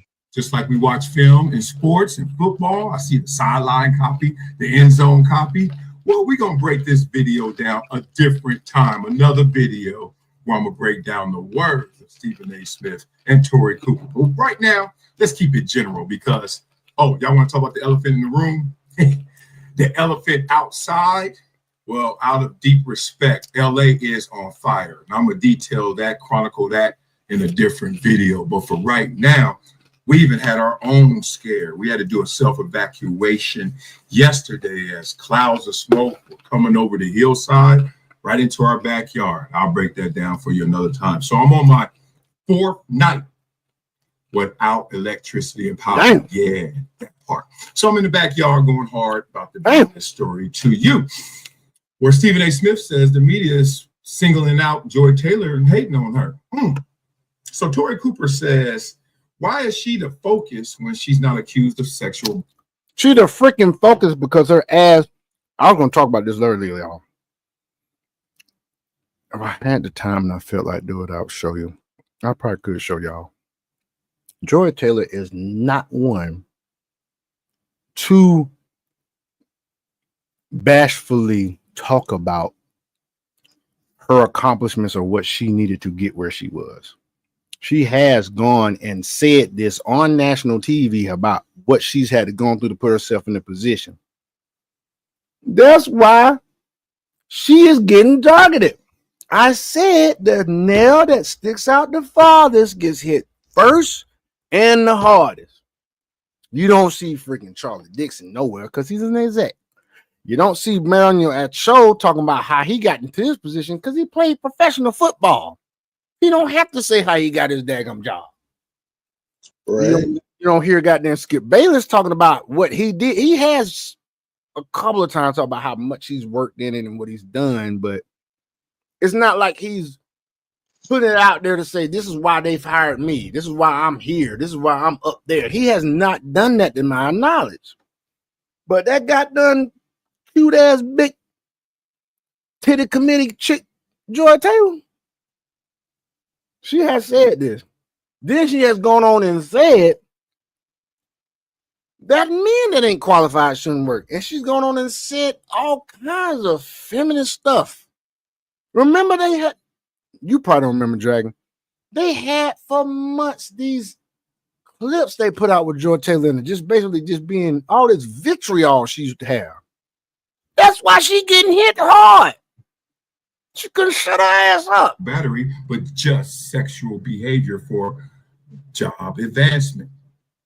Well, there's a simple answer to that. She's under fire because she's a defendant in a lawsuit. I've been there before. So on this show, we're going to go deeper than just that layer, right? Please Not go just deeper. Because she's a defendant. I will admit she's getting the lion's share of all of the criticism, but she's not by herself. People who weren't even named as defendants, like Emmanuel Acho, is catching hell too as well. Now, he ain't even getting sued.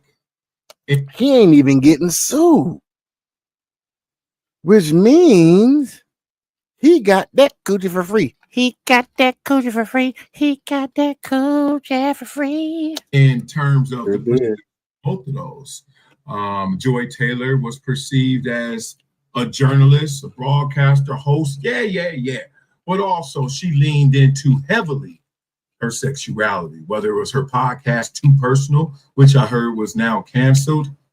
Can't do my homework, I ain't got no electricity. But at the same time, she leaned into that. Just facts. Her Instagram, just everything. We know what it is, right? So when an allegation like this hits, it has to find its target. And because that was always something we thought about with Joy Taylor, or was thrown in our face, hello, we're like saying peanut butter and cans. Man, I ain't laughed out loud that hard in a while. In all due respect, she leaned into it. She, as my grandma say, don't call for attention and then hang up. She called for that type of attention. What did I say, Dragon? Yep, you called it. Hey, okay. I ain't stupid. Talking all that junk. That girl, that was the female peacock. Is here. And Emmanuel Acho got a lot of this because we've all saw the character Snag in terms of how he's always riding the waves. He's a surfer. He likes to talk about the things that are topical, women's rights, Black power, all those things. He's always leaning into something. And it's like, dog, okay, you leaning? Now, don't fall. Because we got something on you too. Well, let's get focused. Tori Cooper. Okay. Stephen A. Smith. Let's say this. If this were an athlete, we know damn well from minute 1 to minute 100 of every single show, we would have been covering this lawsuit. We're not seeing that as a public audience. Mm-hmm. Now, why are we not seeing that? Well, if you're ESPN, you're like, dog, the last thing we want to do is blast this because we know we got our own issues. And if you're FS1, you don't want to eat your own. I totally get that. Some people are saying if this were a man, in Joy Taylor's situation for a man, how would that have played out? Men ascend using a different muscle, allegedly, than this. So that's not even a deep conversation for me. There is a great conversation. Your brain. To be had, but let me not skip over one element before we get to that greatest point.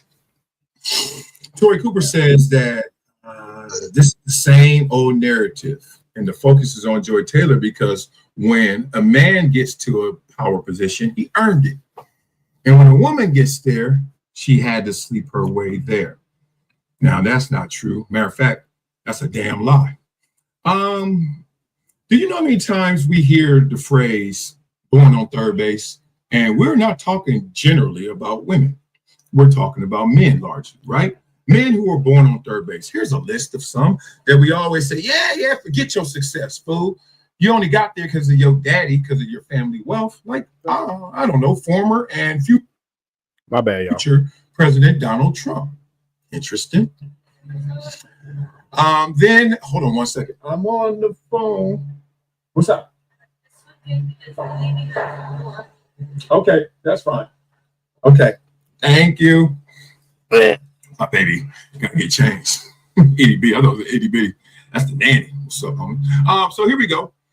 The second one is Elon Musk. Yeah, his daddy owned the Emerald Mine. So they already had that money.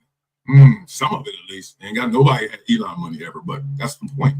Jeff Bezos, his family put what, $250,000 into Amazon early? Let's just say they had $5 to spend. Anderson Cooper, we could go on with that list. Men who always hear, yeah, you lucky you came from that family. What about women who we don't say slept their way there, but we like, yo, she's just a boss. Let's stay in journalism. Robin Roberts. Have you ever thought twice about Robin Roberts in terms of how she earned her way? Come on, y'all. Oprah Winfrey. Have we ever looked at Oprah Winfrey like, I wonder how Harpo got to stop playing? J.K. Rowling, writing Harry Potter books and stuff. Like, come on, stop with this. So once again, we have found ourselves in a simple, lazy narrative because that's the easiest way to sell it to the audience. They want to dumb it down because they think you're dumb. And on this show, we ain't doing that because we know you're not. Some of you are, I ain't gonna lie, but we ain't gonna play that role, right? Now, in sports, let's just stay focused because she said this about, obviously, a sportscaster. Spit it out, Marcus, spit it out. What about women and men? Any men that we're like, we don't think they earned it. We think it's from your family. Yeah, how about Joe Buck? No, you lucky you got them breaks. Yep, Joe Buck. It's because your daddy Jack did that. Hell, Arthur Smith, the coach for goddamn the offensive coordinator for the Pittsburgh Steelers. His dang daddy is the freaking CEO of freaking FedEx. How about Kenny Albert? Oh, you lucky you Marv Albert's son. If not, What about Tom Rinaldi? Oh man, your dad. Yes, I know that Arthur Smith's dad has nothing to do with the football industry, but the fact that he owns FedEx alone, he could cripple half the freaking teams in the freaking league by not shipping jack to them. They had to use UPS if they're not using it already. He's got influence. That's my point. Hey, Walter, man, he sure laid the ground. See what I'm saying? These lazy ass narratives. Do you want to keep going? Or how about women in sports that we never blink an eye? You ain't got no problems. You did not advance your way by going horizontal. No, you didn't. How about Doris Burke? Has anybody ever second guessed Doris Burke when she dropping them gems in basketball? Many times. Just say no. Malika Andrews. I know right now y'all gonna beat it up in the comments. I don't know about Malika, dog. I don't know about. Stop playing. Her boyfriend, DMC David Miniman, has a lesser role on the network than her. What you talking about, man? You mean that's going backwards? That's hustling backwards, if anything, with that relationship. So stop playing. All right. So let's get to the greatest point here and let's get up out of here. Because since I don't have all of my technical elements, I'm going to say a poem instead of a rap. I'm a freestyle poem. Oh my God, I'm going back to college. No, seriously. The biggest issue I have with all of this is that even Joy Taylor, and this is why I tell them all in private, all of them are my homies. I know everybody, and they know me, right? So this is not to brag or anything. I'm from LA. So if you're from LA, in the third grade, you met a star. You know what I mean? Like, oh, what's up, Ice Cube? O'Shea at the time, right? So it's not really a big thing to me. I understand how that is. I know how celebrity travels and exports and culture to other people and they get excited. But for me, oh, that's just O'Shea. Okay. Dude, you corny. The biggest issue is all of the women empowerment megaphones. Y'all know who they are. And Joy Taylor was one of them. Have certainly gone quiet, silent. Ain't they though? You don't hear no women talking about this mess other than old girl Melanie King. I haven't looked at Crimson Cure see if she talking about anything. What's the name? Raza TV. I forgot her name. She's talking about it. But other than that, man, you don't really hear no woman talking about this stuff, man. You don't. You really don't, man. No, you don't. When one of them is questioned, including Joy Taylor. To me, that just shows us who are watching all of these people with their identity politics, the lack of substance that movement and stance really has to you. Because when you're criticized or confronted, you clam up. You go silent. This is why I don't get into the identity politics. This is why I've had challenges in the industry when somebody leans into the black lane and they lean into the power lane and they lean into the women's right. I like, dog, do you know that one, nobody has enough time in their day that has power to be concerned with all of you, to be concerned with all your issues. People ain't even hating on you because they ain't even thinking about you. That's part one. Two, you're the star in your own movie. You're the star in that movie in your head, but everybody ain't watching that movie. Matter of fact, a lot of people don't even want to roll in it. And so I've always been someone who fights against that. Skin color does not inform me of who you are. Gender does not inform who you are, only of what you're capable of, which is having a baby. Right. Not all women can have babies, but that's all it does. Like, can we stop ice skating in life? Stop acting like, oh, that top layer tells me everything, the depth of it.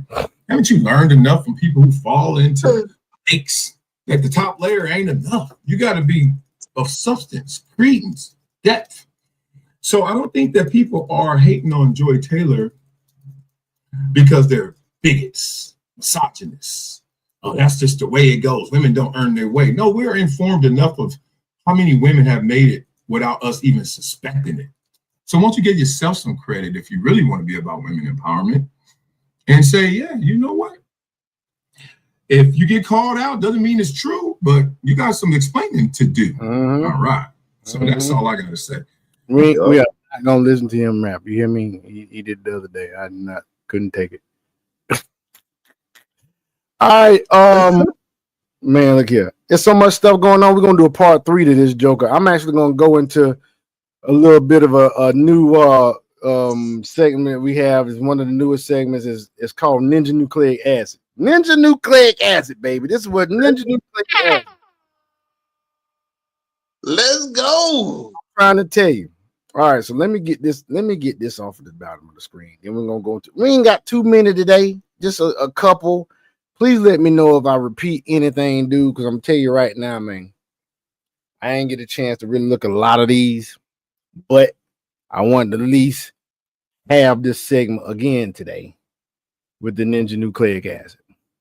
All right, folks. So Ninja Nucleic Acid is that I live in one of the most Ninja Nucleic Acid having cities in America, and that's near Atlanta, Georgia. I don't live in Atlanta. I live in Atlanta, Georgia. I live near it. So what Ninja Nucleic Acid is, you know you have black folk and you got niggas. Well, got dog it. Ninja Nucleic Acid deals with the innate upbringing of the ninja that pretty much forces him to make these same mistakes and decisions every day. That's why it's called Ninja Nucleic Acid. Well, at least that's why I would call it Ninja Nucleic Acid. All right, let's start from. Well, yeah, let's start from this one right here. Let's see here real quick. One moment. I get it looking here good. Let me see, get it looking good, y'all. Yeah, we'll do that. This shit stays at the bottom of this. It says video shootout between Krispy Kreme. Like I said, I have not seen this. A Krispy Kreme robbery and Fulton County deputy. This Negro robbed Krispy Kreme. I wonder if the lighting was on. Shit. Nigga, having it 12, bro. Well, he got some beat. Look at that. These jokers ain't doing nothing. This is how Ninja Nucleic Acid has pretty much affected the people in and around Atlanta, Fulton County, as well as the surrounding areas. Let's go back, shall we? No, we're gonna have to loop it. It ain't letting me go back. Look at this and watch the behavior of people.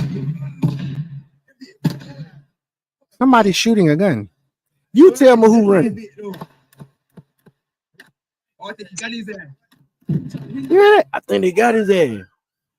They ain't doing jack, bro. Stray bullets are a real thing. Boy. Stray bullets and ricochets happen, baby.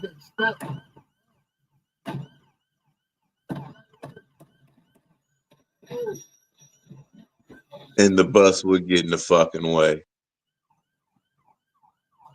And why the MARTA police? You see that police car you saw? That was the transportation, the kind of the train rail. The police for the train rail. Is this nigga walking down there with a shoot off going? That must be the cop. Here it is again, y'all. Just look at a little bit of it. Having it 12, bro.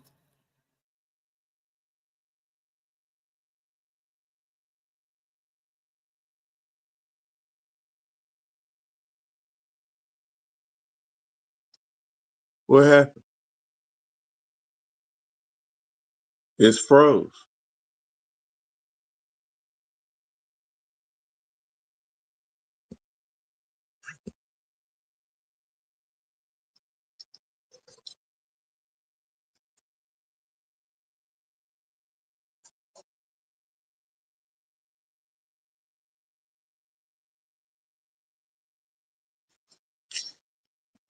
Folks, we gonna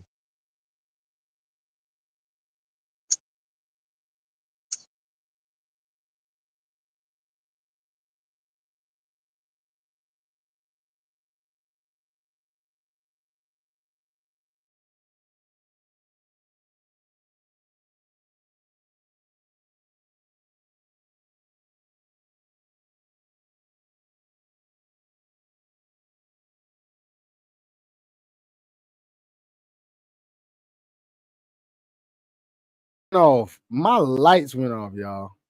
If you don't know, what happened was it's been a wintry mix down here. It's been a winter storm, and so my lights went off for a quick moment, and they went right back on. But that's okay. One more gonna stop no show. We are about to go back to some more ninja nucleic acid. Can you hear me, Dragon? Yes, sir. Can you hear me? I can hear you. And thank goodness for the restore option. The restore option whenever you something like that happens, all I gotta do is hit restore and I'm right back with my same links and everything. Yes, sir.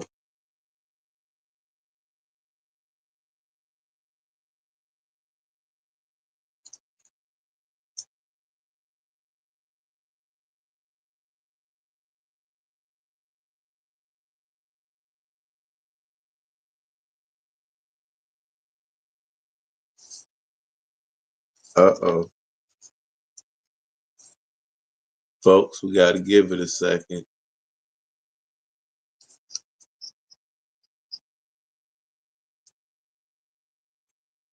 So while he's getting some of his stuff together, I do, like I said, want to make sure that y'all are understanding around making sure you have your crypto and other stuff together in order, so that way you can be rolling. You can be rolling in some good wealth, man. Like, why wouldn't you want to make sure that you're secure in your wealth? Why wouldn't you want to see where things are going and you at least be able to capitalize on it and hop on what's happening in front of you versus fighting against it? You know, that's what I don't understand. Especially because that's where your world is changing to. So it's like, grab a piece of that pie and get yourself set up and situated. And then as well, put yourself in a position so things will be perpetual for you, so you're ahead of a bunch of other people. And then, once you get you some property and a couple of other things elsewhere that's yours and yours alone, you'll be good to go. So get your shit together, man.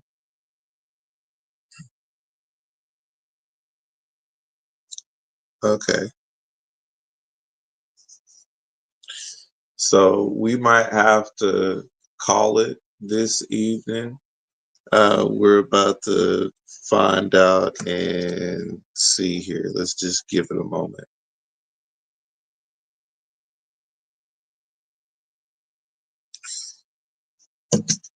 So I do apologize in regards to the minute little interrupt of what's happening, but hey, stuff happens. But I can go ahead and state this really quickly. I'm gonna go ahead and jump into the crypto aspect of it.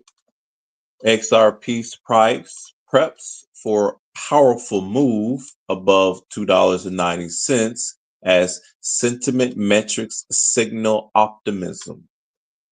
So, XRP has followed the broader crypto market trend by selling off sharply, but the altcoin still holds the bulk of its 300% gains, which it accumulated in the last part of 2024. The altcoin managed to avoid a deeper correction between January 7th and January 9th as it continues to consolidate near its descending trend line, eyeing a potential breakout above the key resistance range between $2.50 and $2.60. So XRP price sits in a key decision-making zone.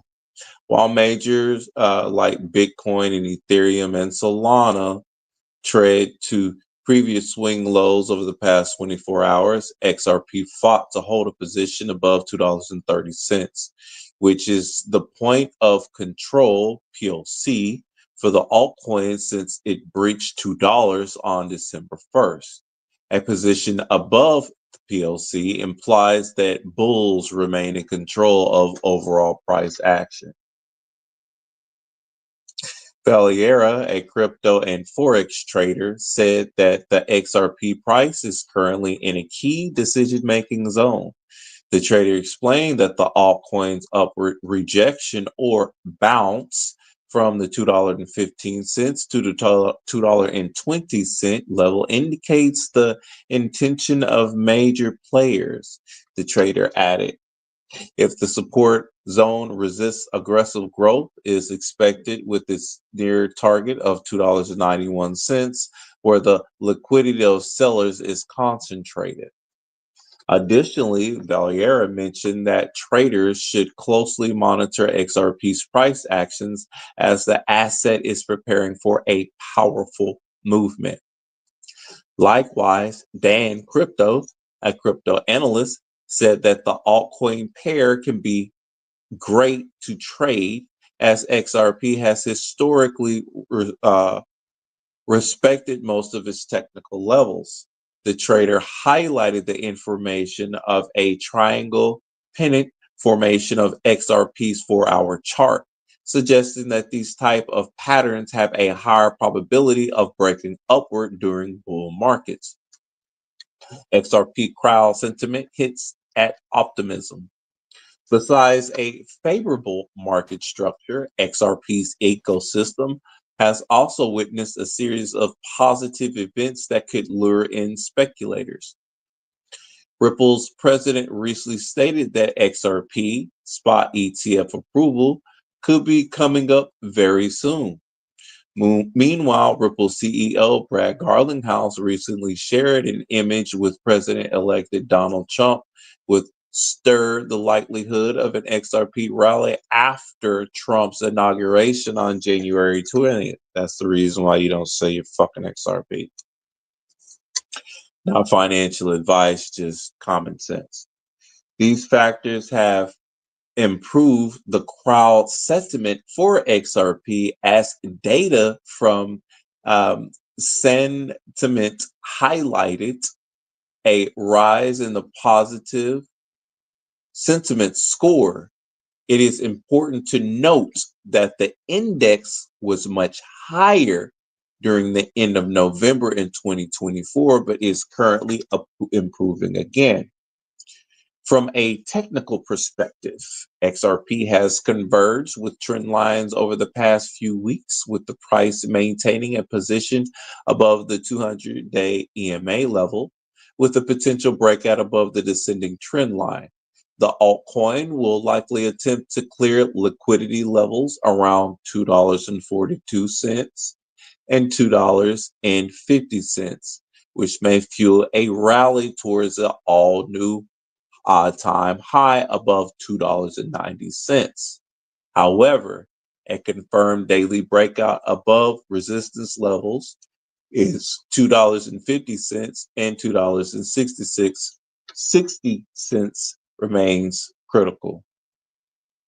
Next, Cryptoverse. Next wave of US crypto ETFs already in the pipeline. So, rewind the clock to early January 2024 and the asset. Hold on one second. And the asset management industry was anxiously watching to see if the much anticipated debut of US spot Bitcoin exchange traded funds could live up to its expectations.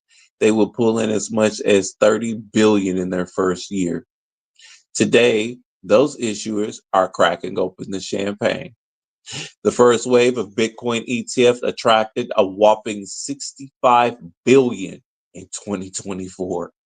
Helping to propel the price of Bitcoin from 43,000 to 100. The largest of those new products, BlackRock's BLKN, iShares Bitcoin Trust, ibit.o, have become the most successful debut in the ETF industry's 35-year history. But that's just the start of the party. Cryptocurrency denizens believe Shortly after those products celebrated their first anniversary on January 10th, President-elected Donald Trump, who has pledged to be a crypto president, will be sworn in for the second time, igniting what cryptocurrency fans believe will be a new golden era for the digital asset class. Applications for new and often novel crypto products are already piling up in regulators' inboxes. Everyone is now aware of how much money there is to be made. And with a new, more friendly administration, there is no reason not to go ahead and file your best ideas with regulators, said Joe McCann, founder and CEO of digital asset hedge funds Asymmetrics in Miami, while Gary Gensler, Biden's co Biden's crypto skeptic Securities and Exchange Commission chair, was forced to approve the first spot Bitcoin ETF and similar Ethereum products after losing a court challenge. He continued to warn that cryptos are highly volatile and beset by scams and manipulations, just like the ones of which you put on XRP in order to hold it back, and as well in regards to the entire crypto space, because you made sure that everybody turned a blind eye to Ethereum because Ethereum is backed by the bankers and other stuff, just like that scam of what you did, right, buddy? Shut up and go sit the fuck down. So, Paul Atkins, Trump's appointee to succeed Gensler, is widely seen as a supporter of digital assets. As of late November, companies including Van Eck, 21 Shares, and Canary Capital has seized upon those expectations of an increasingly crypto-friendly tone in Washington by filing at least 16 applications to launch the exchange-traded products tracking crypto indices or tokens such as Solana and Ripple's XRP, according to SEC filings and industry sources. So, lighter regulations expected. The push to launch the next wave of crypto products began in earnest weeks before the election, with many in the industry anticipating lighter regulatory touch, regardless of whether Trump or his rival, Vice President Kamala Harris, won. Since it takes several months to get regulatory approvals and bring an ETF to market, many issuers begin making a calculated bet that this year the climate would be different and wanted to have their products in the queue and ready to go, said Matthew Siegel, head of digital assets research VanEck, which hopes to launch Solana ETF this year. In addition to XRP and Solana, which are the fourth and sixth largest coins by capitalization, according to CoinGecko, Canary has filed to launch its products tied to Litecoin and H-Bar. Remember when I said get H-Bar? Less widely held coins, SEC filings show. The last piece of the puzzle was seeing the new SEC chair would be that what we were banking on, says Stephen McClurg, who led the launch of Valkyrie Bitcoin Fund, BRRR, in January and went on to launch a new crypto asset manager, Canary Capital, in October. Excuse me, folks, I'm getting a little excited here. Now it's off to the races, he added. It's off to the motherfucking races. Put your bets on them horses. The looming crypto ETF Gold Rush is about more than just products tied to single coins. However, new derivative products are poised to make their debut within days of Trump's inauguration.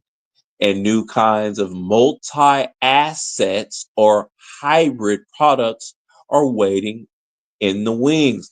This is what I've been telling y'all. Several issuers, including Calamos Investments, Innovator ETFs, and First Trust, have filed for new funds that would use recently launched Bitcoin ETF options to shield investors from losses on Bitcoin itself. The first ones on these products are expected debut around January 22nd, issuers say. Remember, Bitcoin is a token of reserve. So for them to quote unquote say that they would file for funds that would use recently launched Bitcoin ETF options to shield, let me repeat that word again, shield investors from losses on Bitcoin itself because it's a store of value, which means you're not going to lose out on this if you put your money over here with this. You see where that's going.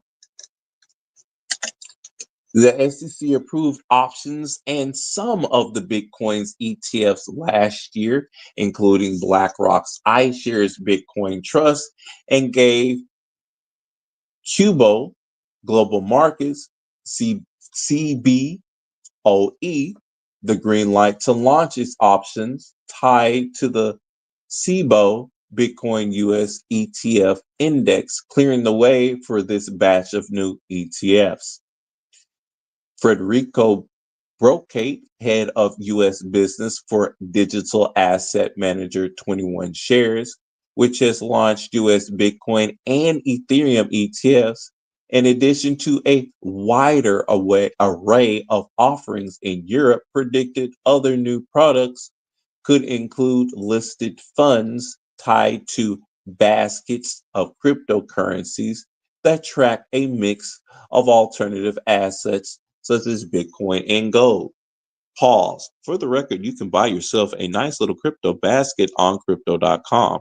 Now, mind you, I'm not paid and or endorsed by crypto.com in any form or fashion, but I will gladly promote that exchange all day, every day. From the utility function and usage of Crow, which is their native token, which is also a payment token. You have the ability to stake Crow on the stake Crow, which helps to solidify the transactions along their blockchain in which you get your payouts. I like getting my little payouts about every week to 2 weeks. I constantly see you have a Crow deposit.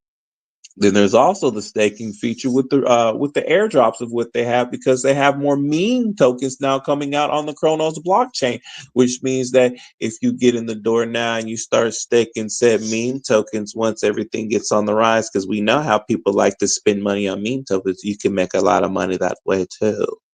Also, with the sports betting that they have coming out now, and as well with the other options and derivatives that they have now, you would be slightly slow to not have crypto.com as an exchange figure, not just Coinbase, but crypto.com, baby.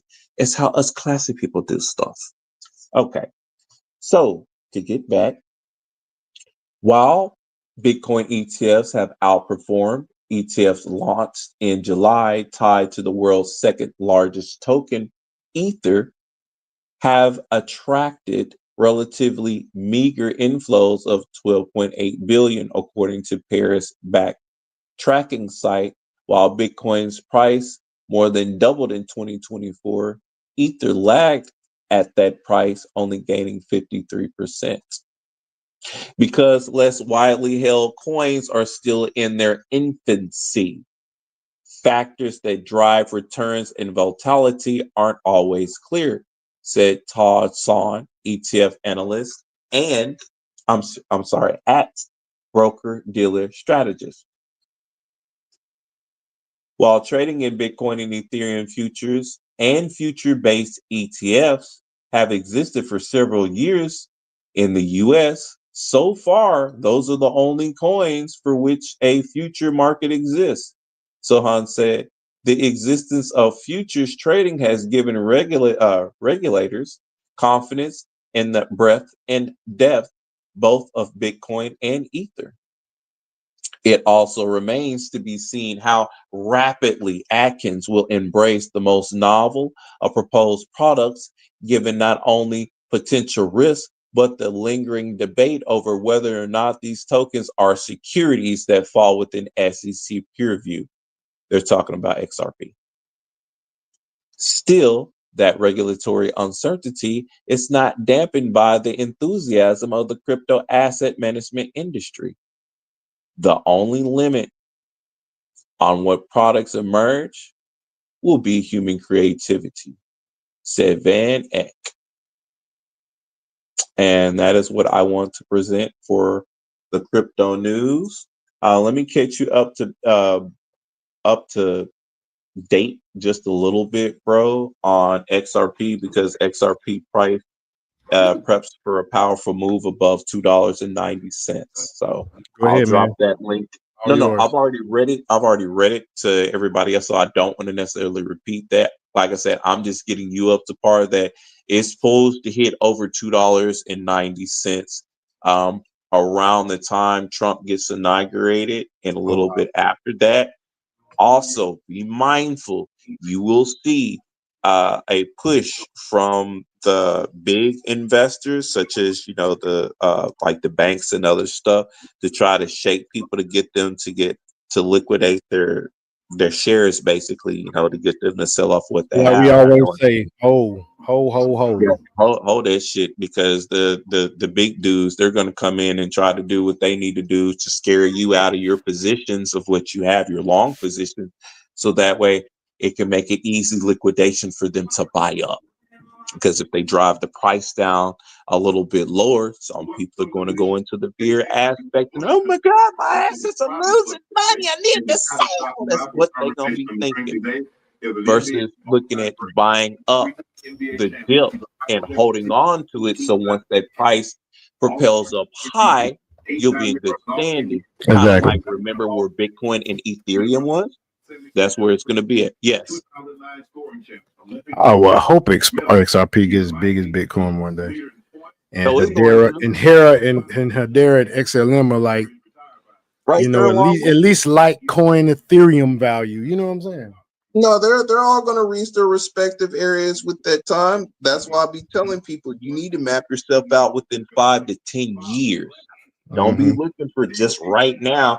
Look to see, like I said, what the utility is behind those coins, what the security is behind those coins. Because since everything is going on to the blockchain and everything is going more towards tokenomics, you see how everything is being pushed towards crypto. That crypto's going to need some security behind it. So that's why you look into security tokens. The utility function behind the tokens is what's going to be utilized rolling forward, because Bitcoin has had its run. It's already been put into the position as being a store of value. So because we have the store of value, the next thing that's going to be needed is utilization. So that's where you look into utilization. You also look into, like I said, stability, which is your stable coins, because your stable coins are pegged to the US dollar. So versus you, when you're going on to the exchanges, and if you take some profits off the top for which you get in regards to the cryptos of what you buy, put that shit into stable coins. Don't put that shit right back into fiat. Why would you do that?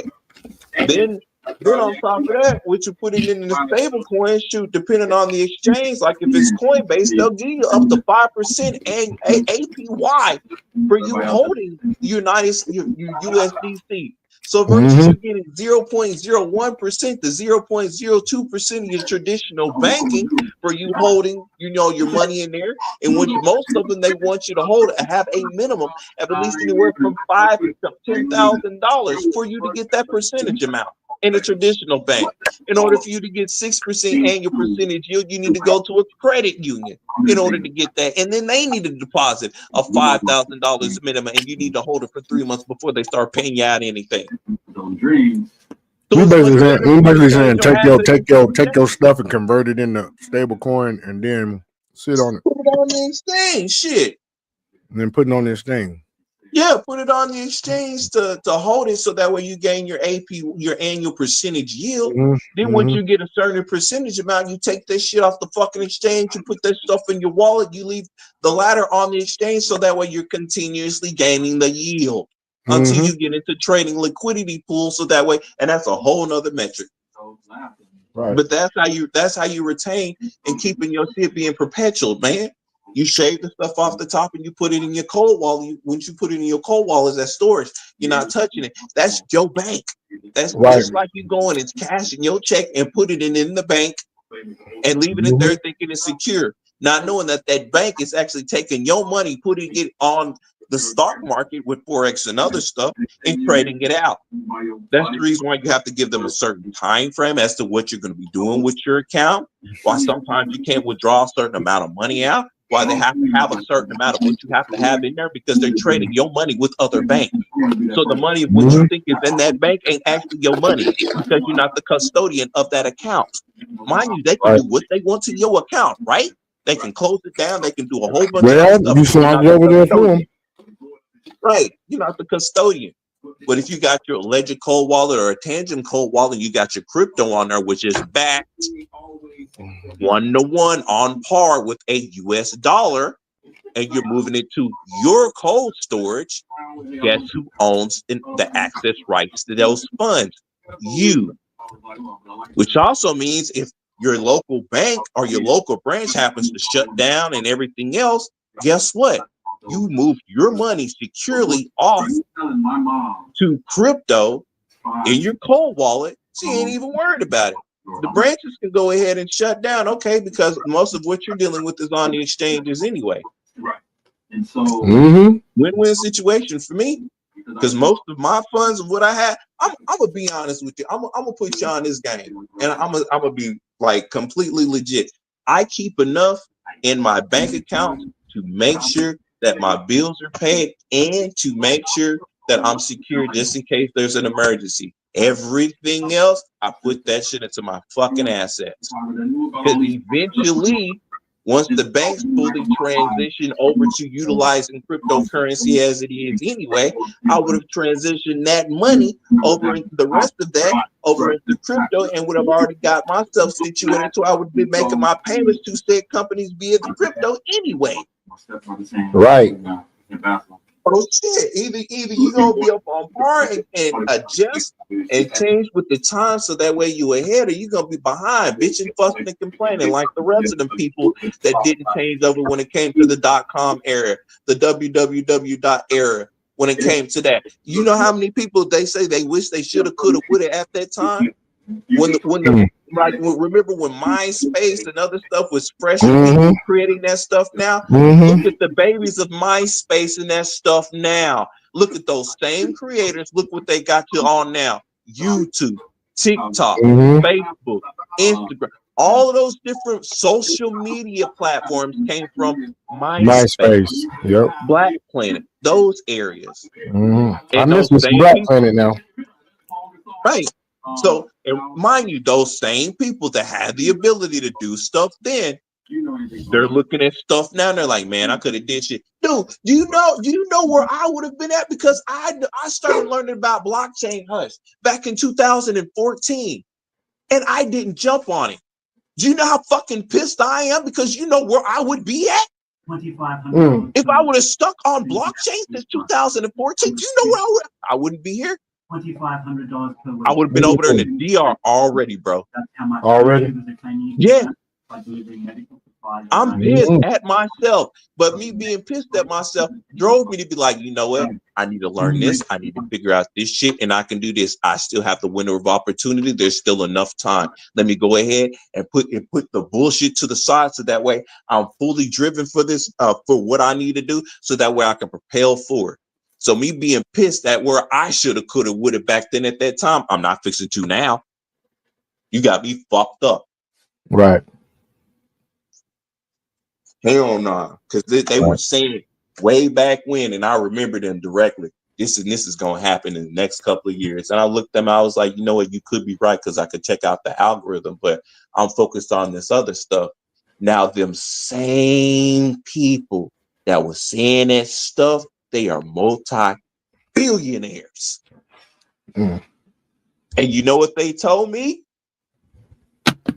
Hey, bro, you should have jumped on at that time. I said, I'll be there in the future. Thank you for at least showing me what I need to know and directing me where I need to get to. I have to take accountability for where I slacked at. But me taking that accountability is driving me to be in a much better space versus me bitching and fussing about it. I'm doing something about it. And then I'm educating you individuals in regards to it too. So that way it won't pass you up. Because best believe, for those that are hearing these words and that's been paying attention to the podcast and, you know, doing the research, jumping on and getting the crypto, you gonna hear your friends, your family members, even your closest people that's to you, that's not into it, within these next couple of years, they're gonna say they wish they shoulda, coulda, woulda, and everything else. Because if this year, if our president is crypto, everything is being put to blockchain. The information that I've been stating for the longest in regards to all these major companies and corporations utilizing crypto as a reserve asset for their finances, at least a minimum of 10% of all major companies. Why do you think MicroStrategies is buying it up? Why do you think BlackRock Group is, Grayscale, all of them, the same ones that bought it up, created the ETFs on top of that because they see where the store of value is. And then BlackRock is tokenizing $10 trillion worth of real world assets, which is the only way that you're actually going to be able to buy a house in the future is to go onto a blockchain to purchase your house with stead, either cryptocurrency, or you're going to have to use the stable coin in order to purchase it. And guess what they're going to give you to order to show you that you have the validation of owning said property? An NFT, which is a non-frugal token. So you need to look up NFTs as well too. I've created my own NFTs. I got 2 of them on OpenSea.io. They can validate that because I put that in the group. So I'm already setting the stage for that. But think about that, people. Seriously, the only way in the future you are going to be able to do certain stuff within a certain dynamic of a system is being on the blockchain. But it's better for you to be already ahead and have yourself situated and be a millionaire with what's going on. So by the time the 5-year mark hits, you would have already had your land bought, your buildings bought, and not just necessarily bought, but built upon your land or whatever laboratories that you have or anything else like that. Look at that. Look at what you're able to get into now. The growth potential of what you have within the next 5 to 10 years and what you need to have for yourself. If our brothers from our group, you know, from the cartel group and other stuff like that, or even from like Andre and Andrea love crossing borders, and I love them. Like I love them too. They're awesome. one of the reasons why I want to go to Colombia, like so badly. Well, I'm going. They're awesome now. I'm going. But like if we were to all get together and like really sit down and like, hey, this is what we're investing in the crypto space. These are what projects that we're doing. And then really like once we all buy our individual stuffs and really come together, then we can really help each other out. I'm looking at stuff on that scale. Then we can really touch on some global basis because cryptocurrency is the world's currency. It's global. Cryptocurrency is the one currency you can take any type of currency global wise and transfer it over into crypto, and then turn around and flip that into any other currency that you need. Same thing like how the United States dollar, you can exchange that into any crypto. I mean, not crypto, but into any other type of asset into the world, whether it be like your yen, your won, your pesos, or anything else like that. Stable coins are tagged 101 par to $1. Guess what stable coins get traded along the globe to go along with the pairings for all cryptocurrencies? USDC, USDT for right now, and pretty soon RLUSD. So if you have cryptocurrency, that means on par, Anywhere you go on the globe, you can convert that into that area said currency and utilize that. Which means that you have by converting it into a stable coin and take that stable coin and converting it to the currency that they. Yeah, that thank you. That's two transactions though. And you can't go convert it straight from the cryptocurrency to that whatever currency that is in that state in that nation. No, that's the reason why you stack up on the USDC or the other one anyway. Because you're gonna have to, especially depending on what tax or anything else like that. Luckily for this year, there's no taxes, but by 2026, they're gonna have taxes implemented behind it. And the way to go for being tax-free, not being taxed in regards to your crypto, is to change it into said stable coin. That way, it's on a 1-to-1 par ratio with that dollar. So when you do go over and exchange that out into said currency over there, you're getting the exact value versus you trying to utilize, like as an example, Shiba coin. You trying to go and extract out Shiba coin, the cost difference is going to be magnanimous. Then they're going to tax the fuck out of you on it because it is not a US backed crypto. Remember? Mm-hmm. And USDC Circle is that stable coin that's tagged to the US dollar. So when you utilize that, I mean, shoot, mind you, you can go in right now on your Coinbase account and you can directly deposit USDC into your bank account. It's literally $1. It's literally $1. So when you take that, you convert that over. So when you're buying up all the other coins, you're holding up the stock or the assets of it. You shave a little bit off of the top. You sell some. You sell it for the stable coin. You save up, you stack your stable coins up and other stuff like that. Just like when it's getting ready to get towards the bear market, right before the bear market hits, and you see how the marketplace trends is going, you take what you are not going to hold for 5 to 10 years for a long run, and you're just holding something for a long-term trade. Let's say you've been holding for 3 months because you're waiting until about March so that way you can sell it. You better sell them profits. Sell that stuff, turn it into a stable coin and hold that stuff off. So once we get into the bear market, you've already capitalized on the gains for what you sold. Now things are going to be at a major discounted price because things are going to be in the bear market. So because you switch that over to the 1-on-1 par dollar basis of USDC, you can buy up the stuff of what you sold again much cheaper and hold it to the next bull market. Mm-hmm. That's how you do it. Because if you change this shit around and you change it in the fiat and you put that stuff in your bank account, it's going to be gone. Versus you converting it into something to where it's sitting over there so you can buy up more crypto for you later on. And then if you really do need to, you can still put it on your Visa card that you either get from crypto.com, coinbase.com, or your Ledger card or anything else like that. And you can buy with it in that fashion. I'd rather put my money over there because I have full access to the card. I'm in full control of the fucking card versus the bank can cut off your card at any fucking instant, any instant.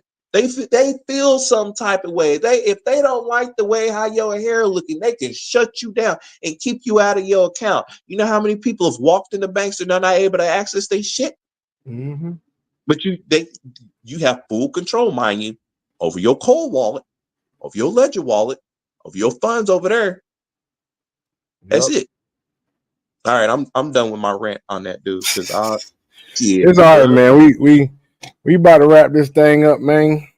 Because like I said, I am available for the rest of the week. I am, unless something crazy happens, dude. I don't gotta go work till next Saturday. But I mean, I'm gonna do some Ubering.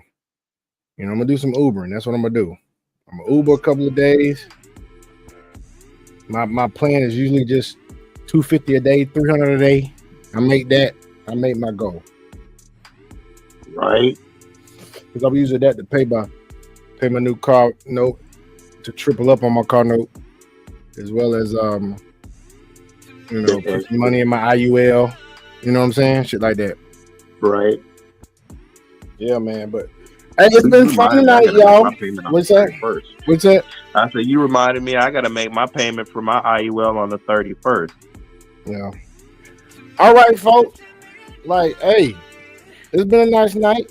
Hey, whatever you want to say, how you want to take it, we thank Thank Lobo and I think somebody else came in.